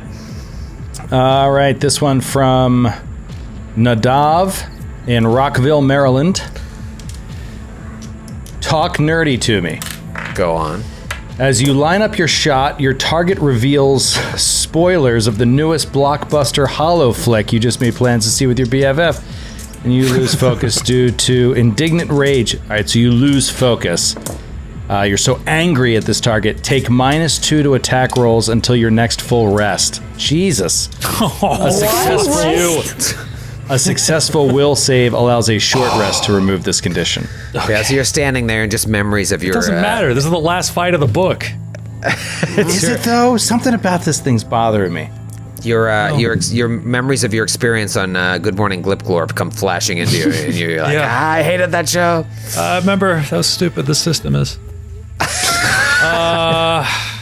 Will save. Will save? To be fair, fumbles aren't part of the system. That's true. No, I mean our system. Yes. That's Will our save. system. Yes, will save would be against her AC. Yep, 20. Yep, so -2 for the rest of your life. Great. To attacks. It is Qualo's turn. Qualo, you have been fired up and you're staring into the face of Null 9. You can't help but wonder, is she the one that turned Denali? Was Denali just picked by the Devourer and ended up in Null 9's core? What do you do? What do you say? Do you say anything? Looks at Zix and then looks at Null 9 and says, "You never even attempted to comprehend the mysteries of the universe. All you peddled in was filthy destruction. Well, I will introduce you to oblivion if that's all you understand." And he slashes out at Zix. With a standard attack, that is going to be a 34 to hit. Yes, that will hit. 35 points of damage. And then you see a solar flare come out of Qualo's body as a star quake is unleashed. And there are like 10 of him. And the ground rumbles next to him, and he leaps off like a running back out of like the I formation and bounces from Zix into Null 9. They both take 2d8s of damage. Zix takes 10 points of damage, and Null 9 takes 9 points of damage. And Any save or no? No, not for the damage. Now they have Okay. to both give me reflex saves. They both give you reflex saves. That's great. So you're able to rocks. to do a standard attack and then still do this The bounce thing. Starquake is a move action, and I get to amazing. I don't provoke attacks of opportunity either during either of this moves, and anyone I'm adjacent to has to make this save and take this damage. Here's Null's reflex 27, so I'm sure she's that fine. passes. And then Zix, I've lost his paper. Let's see. It's gonna be close. Where the fuck is it? All right, Zix is going to be a 21. Shit. Yeah, they both passed. If they had failed, they would have been knocked prone. So. But the good news is that I'm now threatening the range character. So something's going to have to happen for her to be able to fire without taking a big Kurosagama to the face. This is true. Callum, what do you do? Okay, so I can see them, correct, from my position or no? Yes, they're a little hidden behind that wall there, but I gave Dax the shot, so you should be able to get the shot as well. Okay, so I am going to Especially focus Null. on Null is up. further. Right, okay, right. Up higher. I'm going to focus on both of them, on Nyx and Null, and I'm going to cast Slice Reality, which slices into both of them with this like black, sickly stuff over their skin, and well, I guess the android doesn't have skin, but still through her circuitry. Okay. Please make fortitude saves for both of them. All right. Ooh, Null did not roll well. 15 for Null. And then Zix rolled a... Oh, no. I think they both failed. 14 for Zix. For once, they both fucking failed my DC. Wow. Wow. I so rolled a they're- 3 and a 4. They're going to take full damage, which is 6, 7, 8, 9, 10. Do I plus anything? No. Do I plus anything, David? To what? My damage. Sorry, I was answering a separate question to Grant on the side. Not paying so much attention, so... I don't think it is. It says maybe? DC. I don't know. It says DC 16 plus 10 versus SR, but that's not it. That's no plus for me. It's 9 damage for both of them. 9 damage. Okay, but they both take full damage. All right, so Callum steps up and lays out with this slice reality, you said? Yeah, slice reality. Okay. Great. So they're both like, ah, but Qualo can see they kind of like it. It's creepy. And it is Kreska's turn. Kreska will level her gaze at Null 9 and just tilts her head slightly to the side. And will Null 9 please roll a will save? It will is a save. mind-affecting effect. Okay, Yes. +2. Let's see. Oh no, natural 2. Oh shit! Wow. Oh no. Yeah, no, I failed. Null 9 takes 52 points of damage from the mind thrust. And 52. 52, 10d10, and you my are God. fatigued for 1 round. Whoa! Oh my You're god. Dead. You're What is so 50? Sorry, so she's still up. But she is completely rocked by this. Is fatigued. What does fatigued imbue upon her? I think it's effectively a fatigue. -2. Yeah. Is it shaken? They're all You can either -2. run or -1. charge. It's a -1 to AC attack rolls, melee rolls, reflex, and then it's also that bulk issue. Wow. That's fine. Oh, so I mean, her brain's like, and Qualo, you can see just this like grayish blue liquid start coming out of her ears and nostrils right in front of you. Jeez. And Koala looks at her and just says, Oblivion awaits. Be so scary to have a snail saying that in your face with a glowing Kusurigama. It is Zix's turn. Zix will move up in the direction of Linnea and just like with the one hand she has left, stab at Linnea with this tack knife. I think I'm in the air. Oh, you're still floating. Okay, so she'll stab at Kreska. 27 against CAC. Miss. Miss, so just lashes out at nothing. It now goes to the top of the next round. It's Null 9's turn, and Null is standing there just like, you don't know what's coming. You don't know that you cannot escape the power of the Devourer. You may kill our sect, but he will find you. He will find you in your darkest moment, and you will embrace him as all of us did. And she takes a step back and just slow motion throws a disruption grenade in the direction of Friss, Kreska, Linnea, and Zix. Oh. Hits the metaphysical intersection in the midair space, or like in the wall behind Linnea, which would then branch out. But I don't think this does damage, or does it, David? It does not, but everyone's going to need to give you a fortitude save. That's right. And that includes Zix. Zix rolled a natural 2, so Zix failed. I think Kreska failed too. 14. Yeah, 14 for me too. Okay, how's a 10? Jeepers. Everybody failed? Everyone, including Zix, failed, and you are all stunned for 1 round. Oh my god. Or, sorry, It's stunned, I think. stunned. You're right. It is Yeah. stunned. Yep. All right, so you're all stunned, which means you drop your weapon, right? Weren't we just talking about this? Yeah. Yeah. Yeah, so you all drop your weapons, just and even Zix drops his tactical knife. And Null is just, again, bluish-gray liquid coming out of her nostrils, coming out of her ears. There's barely any there left. It is Dax's turn. Dax is going to move up into position right next to Zix, but looking to take a clear shot past Qualo at Null 9. And he's just going to slowly raise this advanced X-gun, level it, look down the sights, aim carefully, and fire one heavy round at her.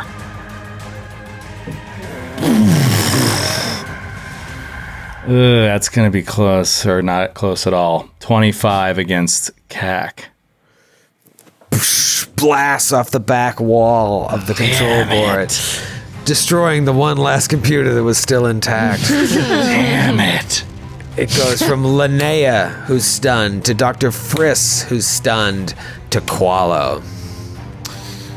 Qualo is disadvantaged in Starfinder not being able to kind of take a 5-foot step and do a full attack. So he is going to move and take one single attack rather than his flashing strikes and say, That might be all it takes. Allow me to be the harbinger of the universe's distaste for your nihilism. 17 on the die. That's going to be a 33 to hit. And the damage done by the solar weapon. The manifestation of creation itself will be 32 points of damage. Qualo winds up, and as the blade is swinging towards Null 9, he has all these flashbacks of his time with the crew of the Denali coming out of his room to see the airlock open and his crew gone and Denali flying away, and then to face him years later having embraced the Devourer, and then to now face his captain and land the killing blow. Yes. Null 9 collapses to the floor. Poetic justice. A little too fast. And it is Callum's turn. Callum, you're one of the few people in the room still left able to fight. Everyone else is stunned. Zix is right here. What do you do? Yeah, Callum is going to turn toward Zix and just take a shot with the sonic pistol, the Thunderstrike, which I don't think Callum has actually used yet. You're going to need to move to get into position. So shit. you'll be able to take one shot, but you want to get down at least a little bit so you're within line. Yeah, that's good. Honestly, I'll move. I can move all the way in. Sure. All right. So yeah, so he's going to move further up the staircase into the room, and I'm going to take the shot. Let's see. Take the shot. Take the shot. That's probably not going to do it. 18. 18. Callum comes up. Callum is not the gunsmith that the You rest have of the you are. stunned AC? I Yeah, it's don't gonna be have the flat- stunned AC. Flat-footed. Gonna be flat-footed. So it's just flat-footed. What'd you roll? A 19. Or Against 18. What did I say? 18. 18. 18 against. I believe it's Yak. E. Yeah. If it's Yep. EAC, that actually is a hit. Yep. Let's go. So I'm going to need you to make a fortitude saving throw. Fortitude save. 17. That passes. You're not definite. Oh, max damage That's though. Oh wait, what? I was gonna say that saving throw is only on a crit though. Yeah. That's just the. Oh, on a critical crit. My effect. bad. Yeah. How dare but you? still. How dare you? How much damage? 13 damage, sonic damage. Okay, so Callum lights up the stunned Zix, but Zix still stands. It's Dax's turn. Oh no, it's Kreska's turn. Kreska's stunned, and then it goes to Dax because Null 9 is gone. Dax, you're standing next to Zix. Do you deliver Dax killing just blow? slowly turns to Zix. It's like, your time is over. And yeah, I mean, he thinks like in the speed at which calculations happen in his head, he thinks of the odds of ever getting any actionable intelligence out of this creature, knowing the way that these cultists operate, and he just decides in an instant, boom, we're done here, instant death. And he is going to point this barrel point blank, which is something I meant to ask before, and I thought about it the entire round going up to it, but didn't mention it on the actual shot. Are they flat-footed to me because I'm invisible? Is that a thing in Starfinder? I've been trying to look it up. I can't see anything on it, but it's not exactly like. Well, shoot him and let's see if it's well-fleshed out close. rules. Well, he's flat-footed. She's flat-footed anyway because she's still stunned. Oh, okay. Okay, good. Right. So it doesn't matter. No AOO. Okay, here we go. We should look that up, though, so we'll know it. Taking 2 shots. First shot is a 21 against CAC. 21 hits CAC exactly. Oh, beautiful. Okay, then that is going to be... Oh, there we go. That is 32 points of damage. Ooh. Describe your kill. Oh, nice. Well, like I said, it tries to think. Dax wants to question this creature, but just knows nothing's going to come of it, and he levels the barrel of this heavy gun right against its chest, and just like getting hit with a 50 cal bullet, like basically just shatters her against the side of the control panel. Yeah. And it's over. A small Yosoki just gets blown back into the control board, bounces off haphazardly, and 6 seconds later, Kreska, Friss, and Linnea get out of there stunned, and you stand in this now destroyed room amongst the dead bodies of Null 9 and Zix, the Yosoki. So cool. What do you do? God. Dax is going to frantically look and see if there's any salvaging anything. I'm assuming there's nothing. No matter what we do, it's all broken. We can't do anything. Well, Are you It's all destroyed. Are you good with computers? No, but he's passable. Obviously, Friss is the one that can take care of it. Yeah. Give me some computers or engineering roles, whatever you're. I could do engineering. interested in. Yeah. Give I'll me look engineering. around with an engineering. Oh, 28. 28. All right. So a lot of it is in bad shape, but it does look like some of it could be salvaged, similar to what Friss did Oh, okay. before. Yeah. Like you feel like some of it can be salvaged, but you're never going to get everything up and running quickly if speed is important to you. Certainly over time, you think you might be able to fix all of these, but I don't know what your time frame is. Friss is just going to try to do emergency repairs, like get as much done as quickly as he can. Just try to like put out the fires and like get salvage whatever he can of the data. Okay, give me engineering. That is a 28. All right, so I'm going to say Friss takes about an hour with the 28 and is able to get one of the monitors back online. And when it does, the hologram of Ostith materializes on the screen, but it's like a 3-dimensional hologram. So it's on the screen, but it's coming off the screen as well. But the part that's off the screen is a little fuzzy. And she's just like, Were you able to retrieve the control board? Yes. We have it. What do we do now? As you can see, this android has done much damage here. But perhaps we can still salvage this mission. You should find a slot under one of the operation terminals here. It seems as if this one is the only one that is functional, but maybe we can work together to get some more online. However, look underneath this terminal and you should find a slot with which to put the control board in. Yeah, I look. yeah, sure enough, you see various slots all among, but like the computer that you have on board or online, you do see a slot. You could slip the control board right in, like you're putting a new hard drive in a computer. Yeah. All right. So Friss, like he's doing surgery, puts his hand out for the control board to sit with his head like under the console. Give it to me, damn it! Give me the control board now.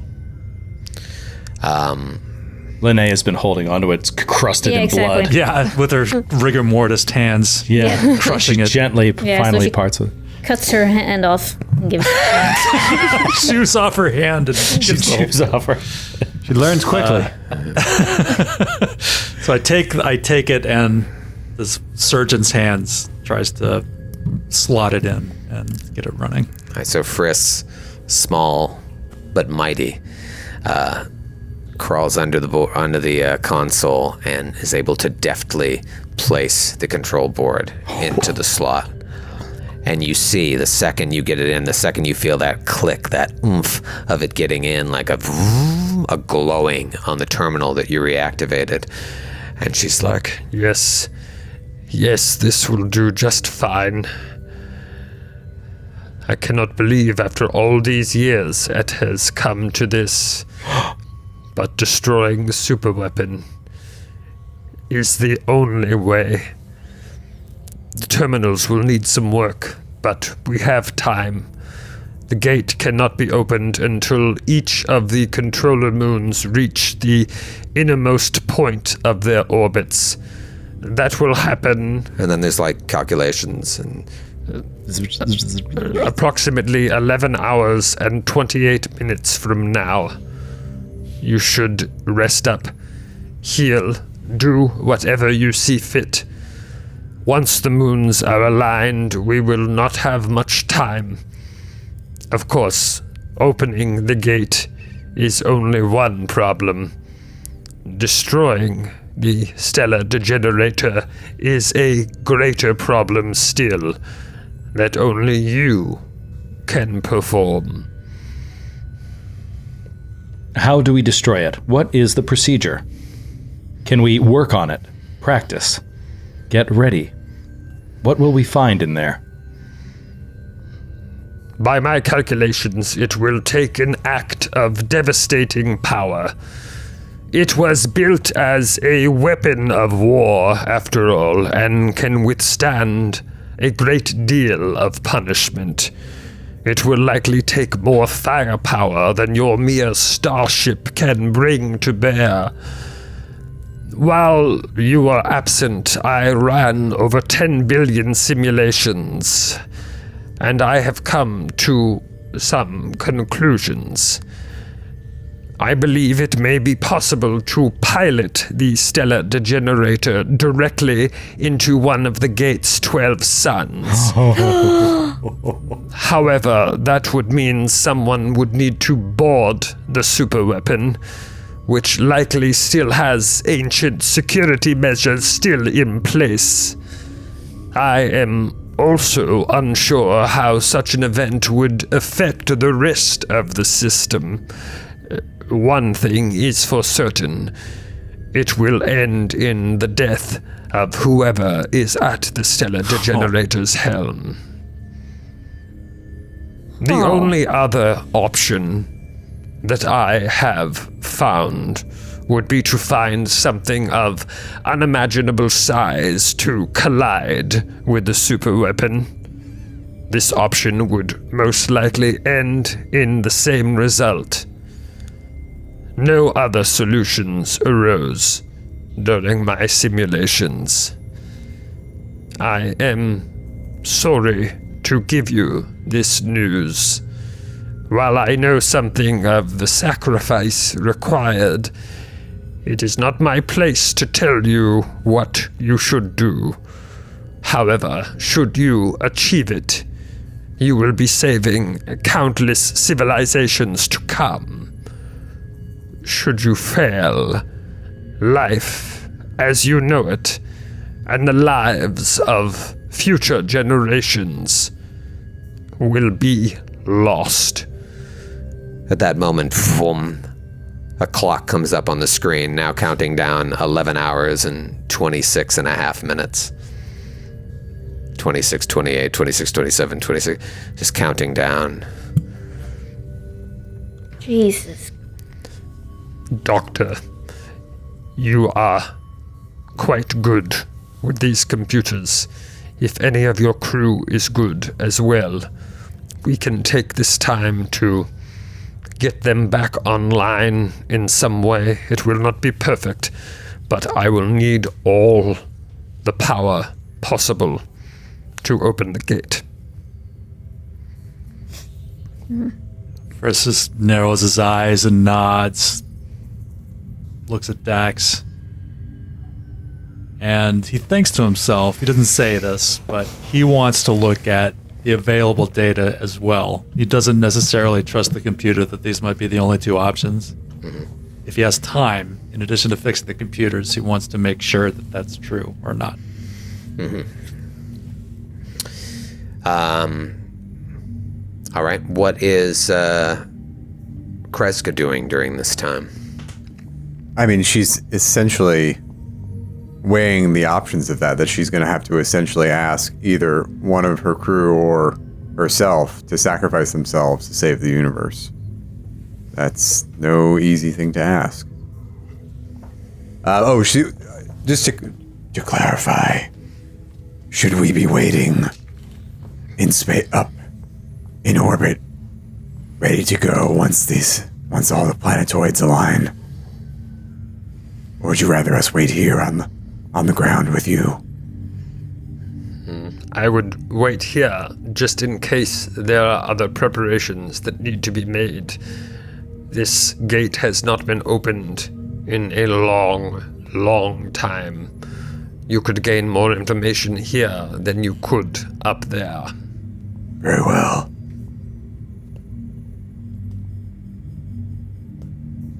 Dax, what are you doing?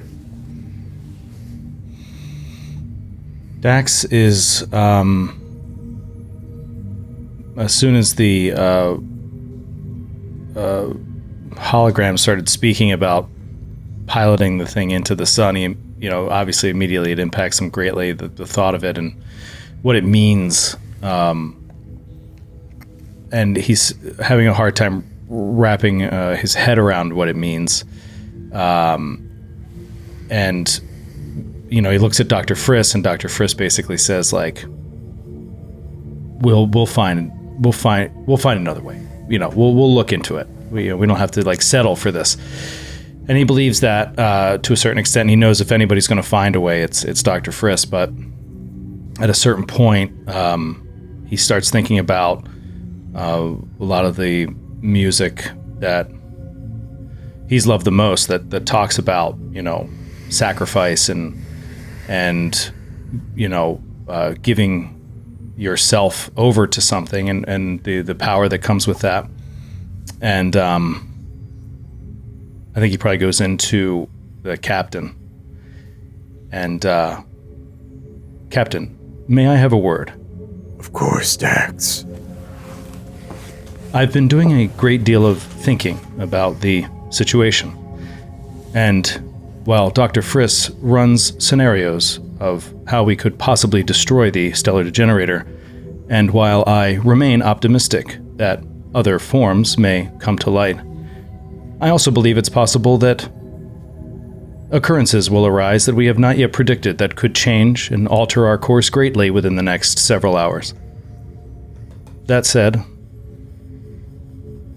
should it come to one person piloting the Stellar Degenerator into one of the gates of one of the suns, I humbly request that you allow me to do it, and that we do not have an argument about it. You would give up your life? Why? I was created, Captain, to serve.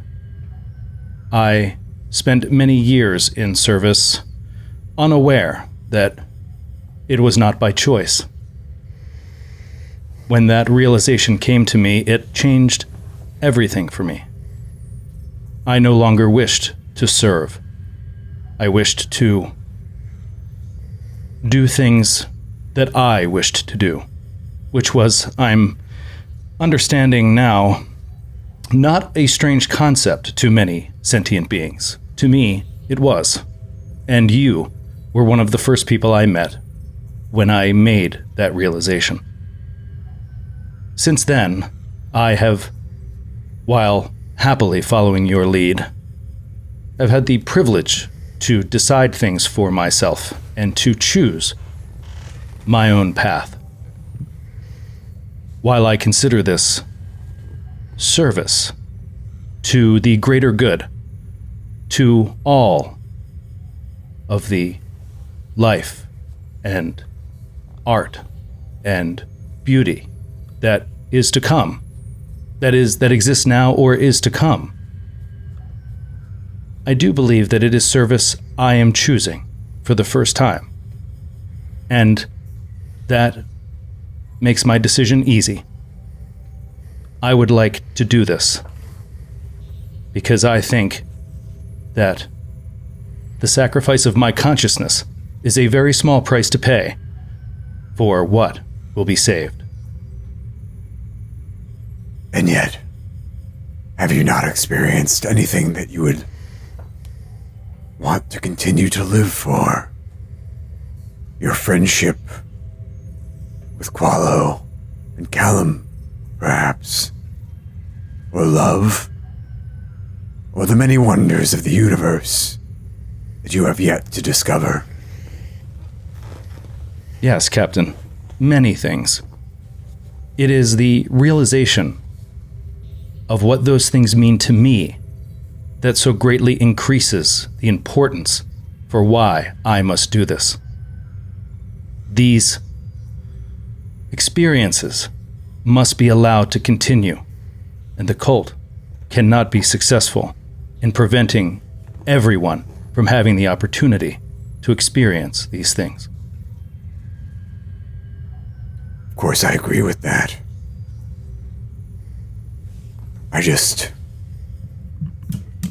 I fear you making an effort to make the sacrifice, while noble, ignores your very real need to continue to grow and evolve and discover what you might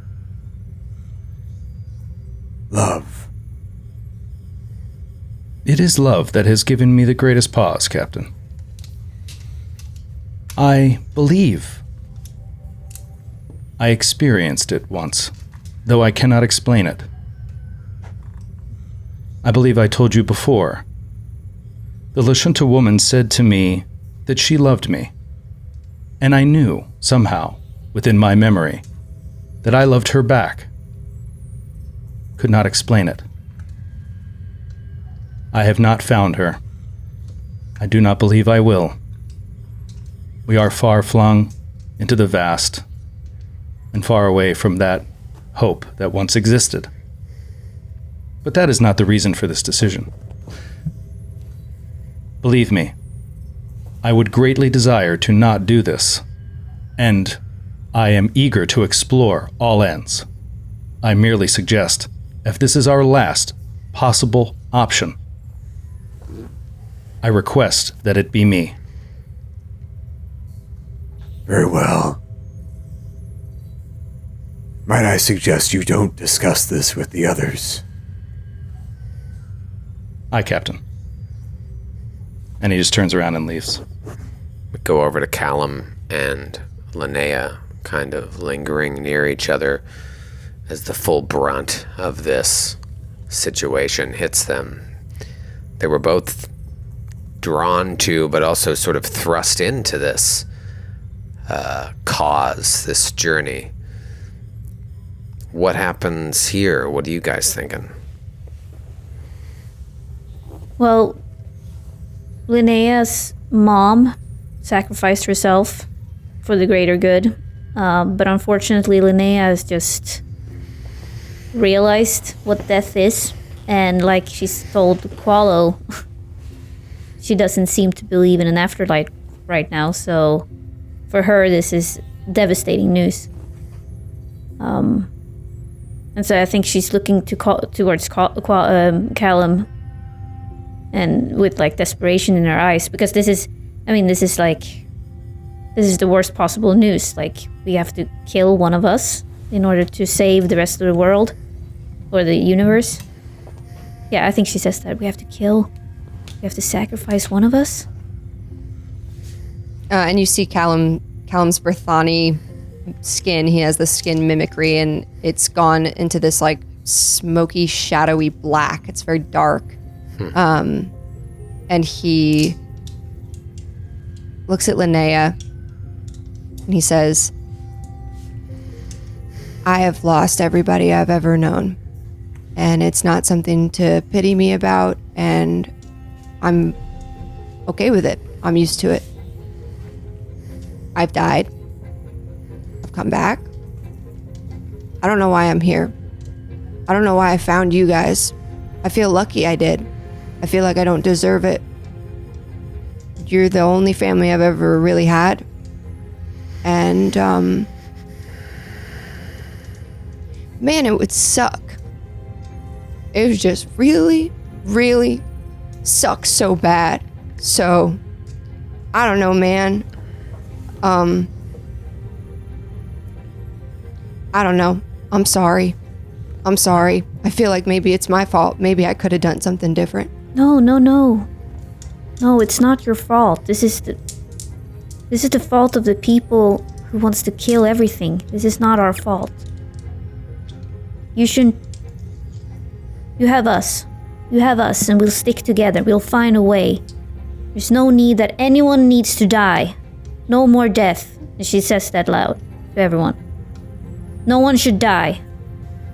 And Callum kind of looks side-eyed, and he just knows that that's not the case. He knows that somebody will have to die, and that is just the way it is. And he kind of puts on the brave face for Linnea, and he's kind of like, yeah, okay. But he knows. And in his heart of hearts, he's like, it could be me. And that's the way this life is. May I say something to everyone? Dr. Friss will, of course, continue to do his analysis, and perhaps there will be another way. But we have all agreed to lay down our lives for this cause, because we believe it to be a worthy cause. We believe that there is meaning in the universe, and meaning to the many lives found within. And when the moment comes, if it requires the ultimate sacrifice, I know that each and every one of us would gladly do it. But we should fight and move forward as if we will continue to live and not have to make that sacrifice, and that we might see the beauty and magic of the universe on the other side of this crisis. Yes. Yes, Captain. A universe without the cult of the Devourer. That is what I would like to see. As the captain says that, you see Qualo in the corner, and his arms are crossed across his chest, the front of his shell, and his legs are drawn in, and he begins levitating off of the ground, and his solar moat is just slowly rotating around him. And as it goes faster and faster and faster, 11 other moats go around it. It's a simulation of the 12 suns that are happening, and he feels the solar energy of the universe. And as that happens, he reaches down to a device that's been around his neck, where his voice emanates from all this time, and he clicks it off. And you just hear...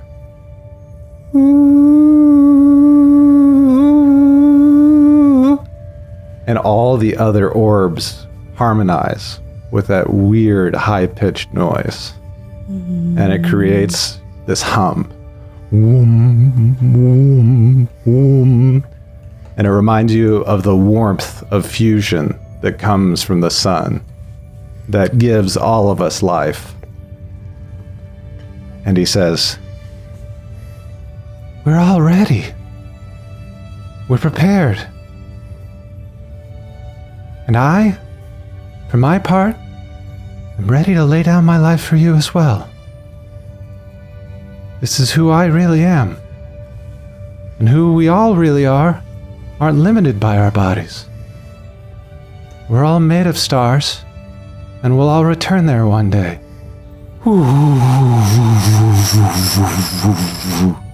And the 11 motes that accompanied his single mote disappear, and he slowly gets back down on the ground, walks up to the captain and says, "I'm ready now, Captain." And time passes as the clock continues to tick down. Friss has spent a lot of time working on the computers. Some of you with engineering can help as well, and you're able to get some of them back online. Not as much as you'd like. Friss is he doesn't believe in the no-win situation. Yeah. So he's working on this, but he's also a fatalist. He knows everybody dies. He doesn't say, like, he sees this, he sees Qualo, like, having this moment, everybody's just like, this is something to strive for, it's something to fight for. But he's like, we may all die. But if we do, it won't be for lack of trying on my part to find another way. So that's all he does. He's just like working at this, fixing the computers and finding another way to make this happen.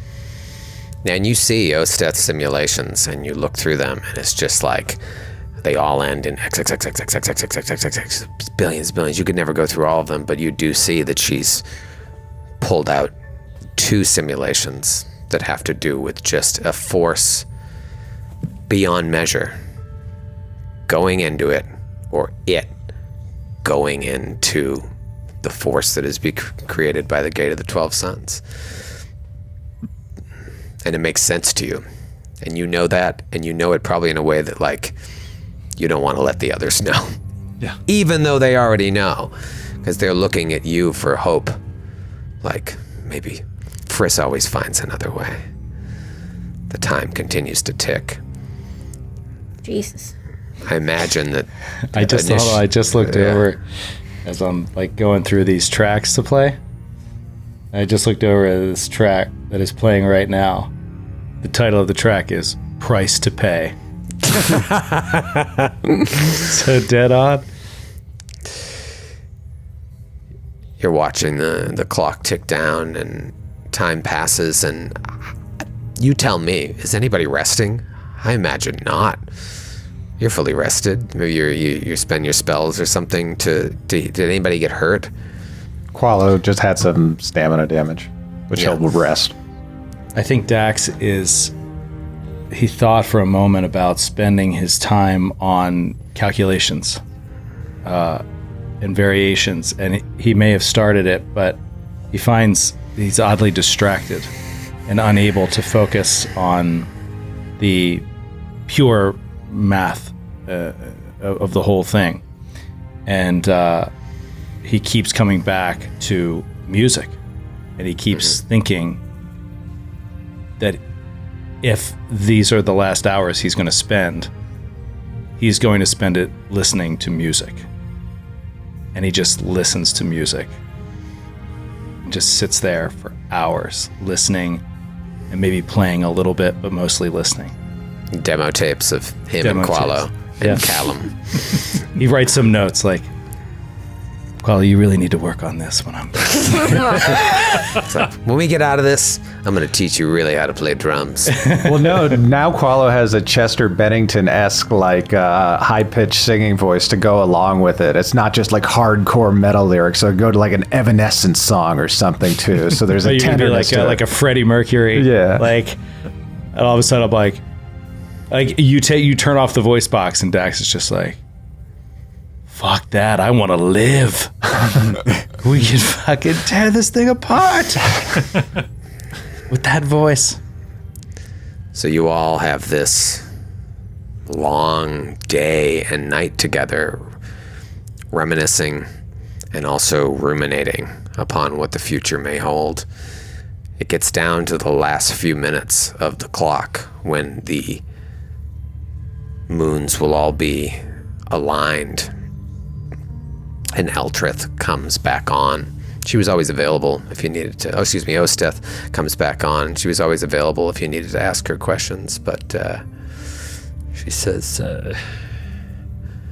I wish there was another way. I said that to Eltreth long ago, when we made the decision we made to turn ourselves into eternal guardians of this gate. He assuaged my fears by reminding me that what we do is for a greater purpose. Hopefully you will remember that. Hopefully it will give you the solace that it gave me. The world is a dark and terrible place, but it is also quite beautiful. And it is that beauty that we must protect. Prepare yourselves. The clock ticks. 5 minutes. 4 minutes.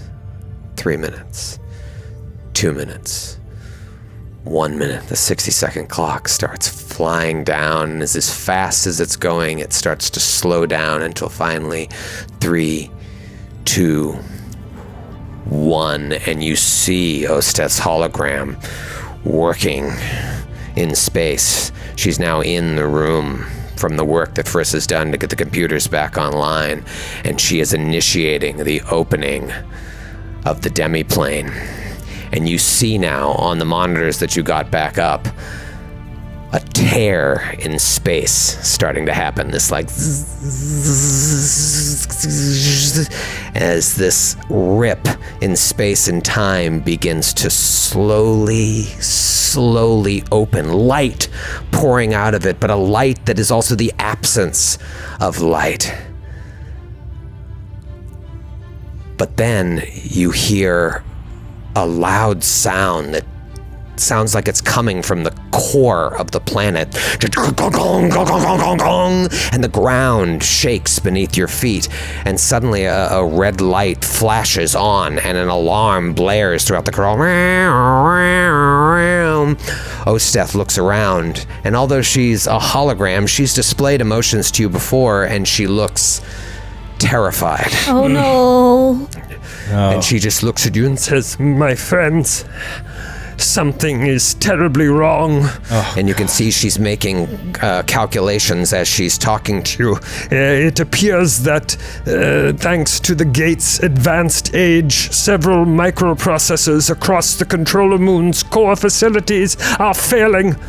Unfortunately, I have already initiated the subroutine to open the demiplane.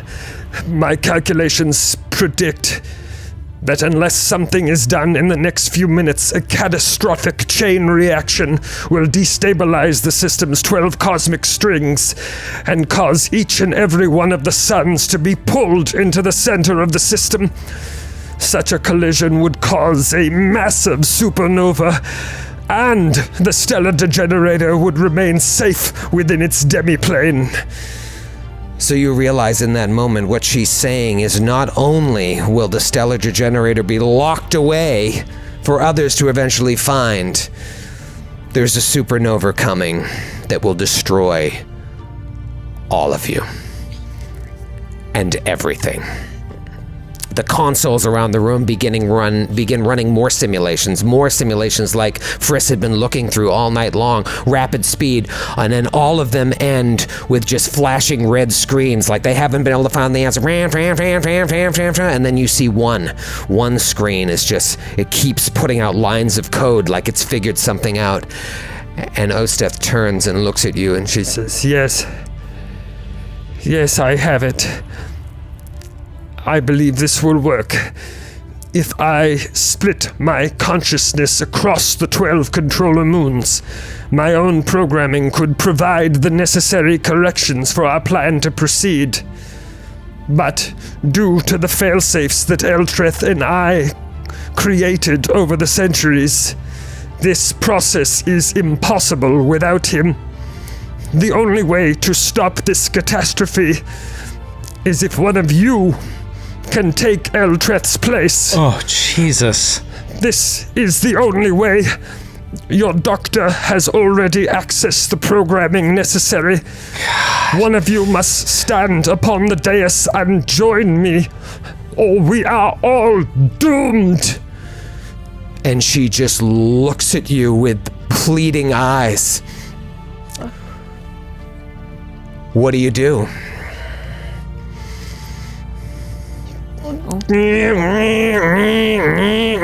The ground shaking beneath your feet. I think it's time, Captain. I'd like to volunteer. Qualo, no. Yes. What? all of my power has been borrowed from the universe, and to the universe it must return. Let me take her place. Do you understand what you're saying? You'll be translating your consciousness into zeros and ones. That's all it ever was. Dax said he couldn't concentrate on the equation. We're all an equation of the universe. We just don't know it.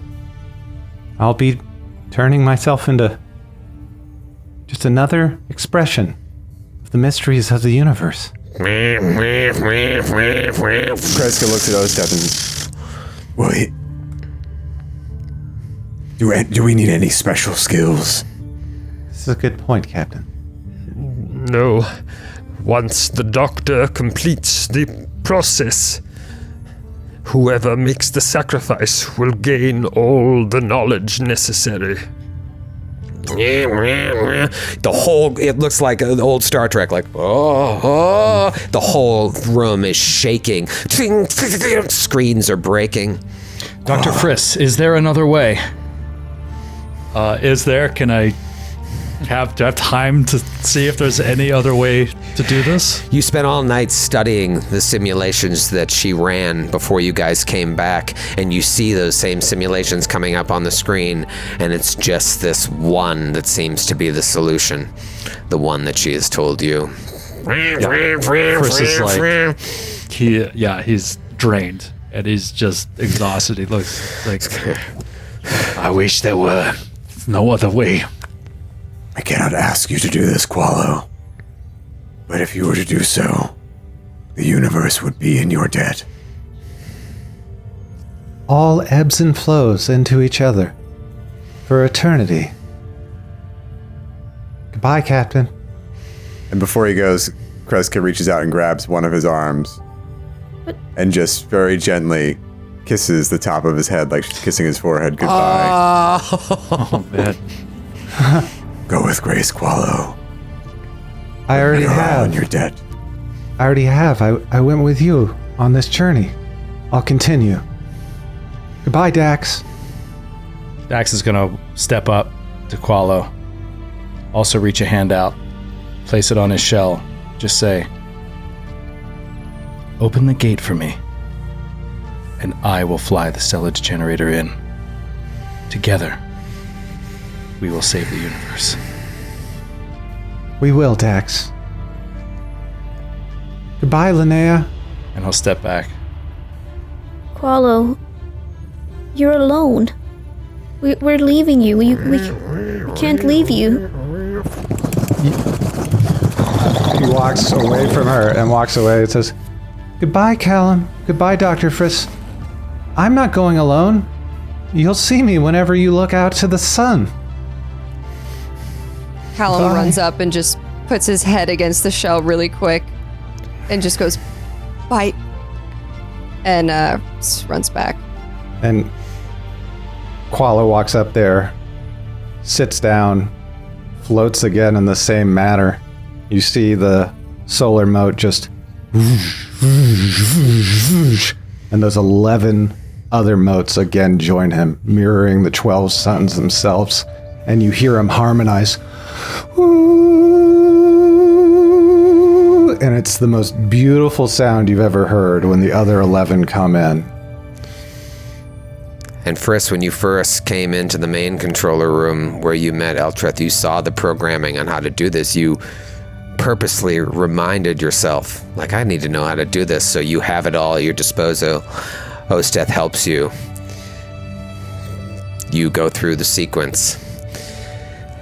And Qualo stands there, and then all of a sudden just, this bright light comes from the dais and blots out the room like you're staring into an eclipse. An eclipse, you can no longer even look towards where Qualo once stood.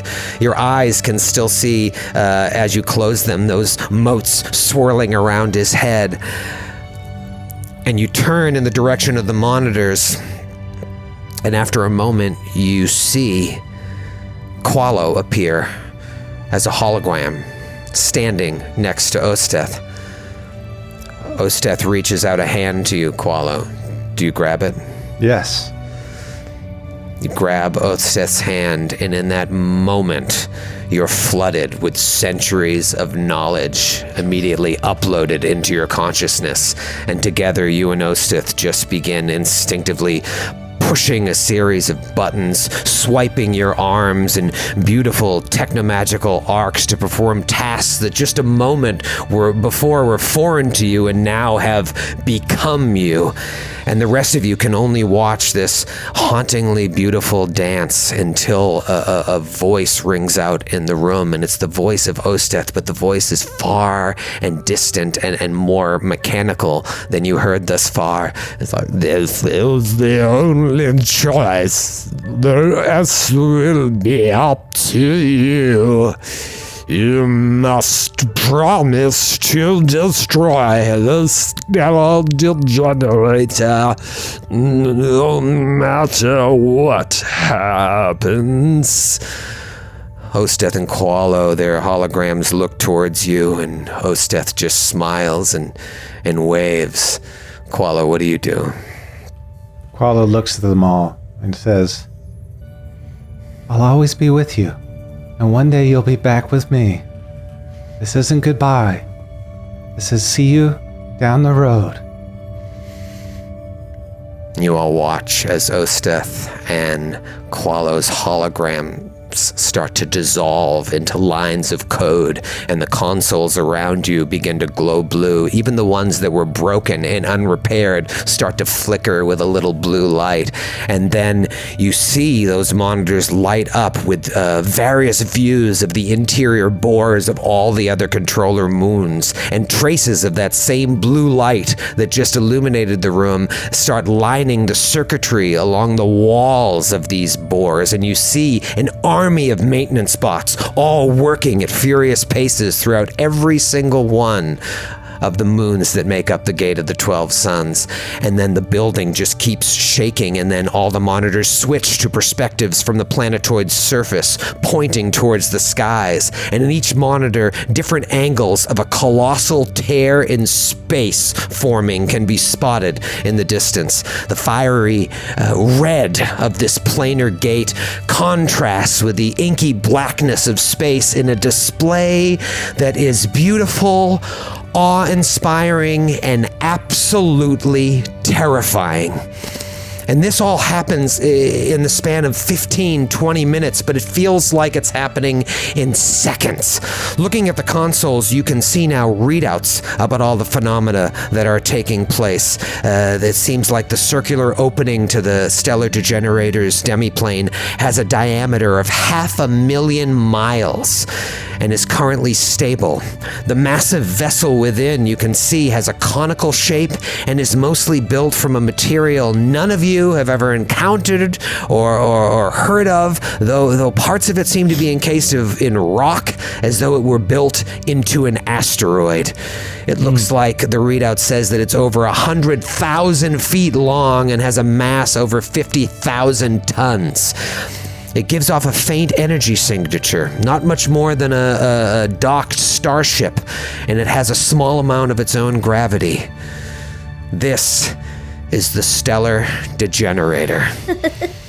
And as you all stand there, still looking away from the blinding light where Qualo once was and staring at the monitor, staring at the Stellar Degenerator, visions start flooding some of your minds.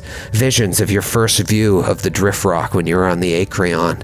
Those of you who are there, those come flooding back to you. Visions of your battles with the Akadas, Dr. Friss's conversation with the undead woman in the box, Kumquat and the stowaway goblins, and then visions of being in the Drift Rock itself, the ghost of Mariko Naish, and of course, the very fateful fight with the Gargakal that ended in max sacrifice, a sacrifice that has been repeated on this day once again, paving the way for perhaps the ultimate sacrifice of all of your lives in order to save the galaxy. You stare there, mouths agape, watching this. The light fades out from where Qualo once was, and there's nothing there. Maybe dust fragments. Maybe it's all part of your imagination. You all level up to 11th level.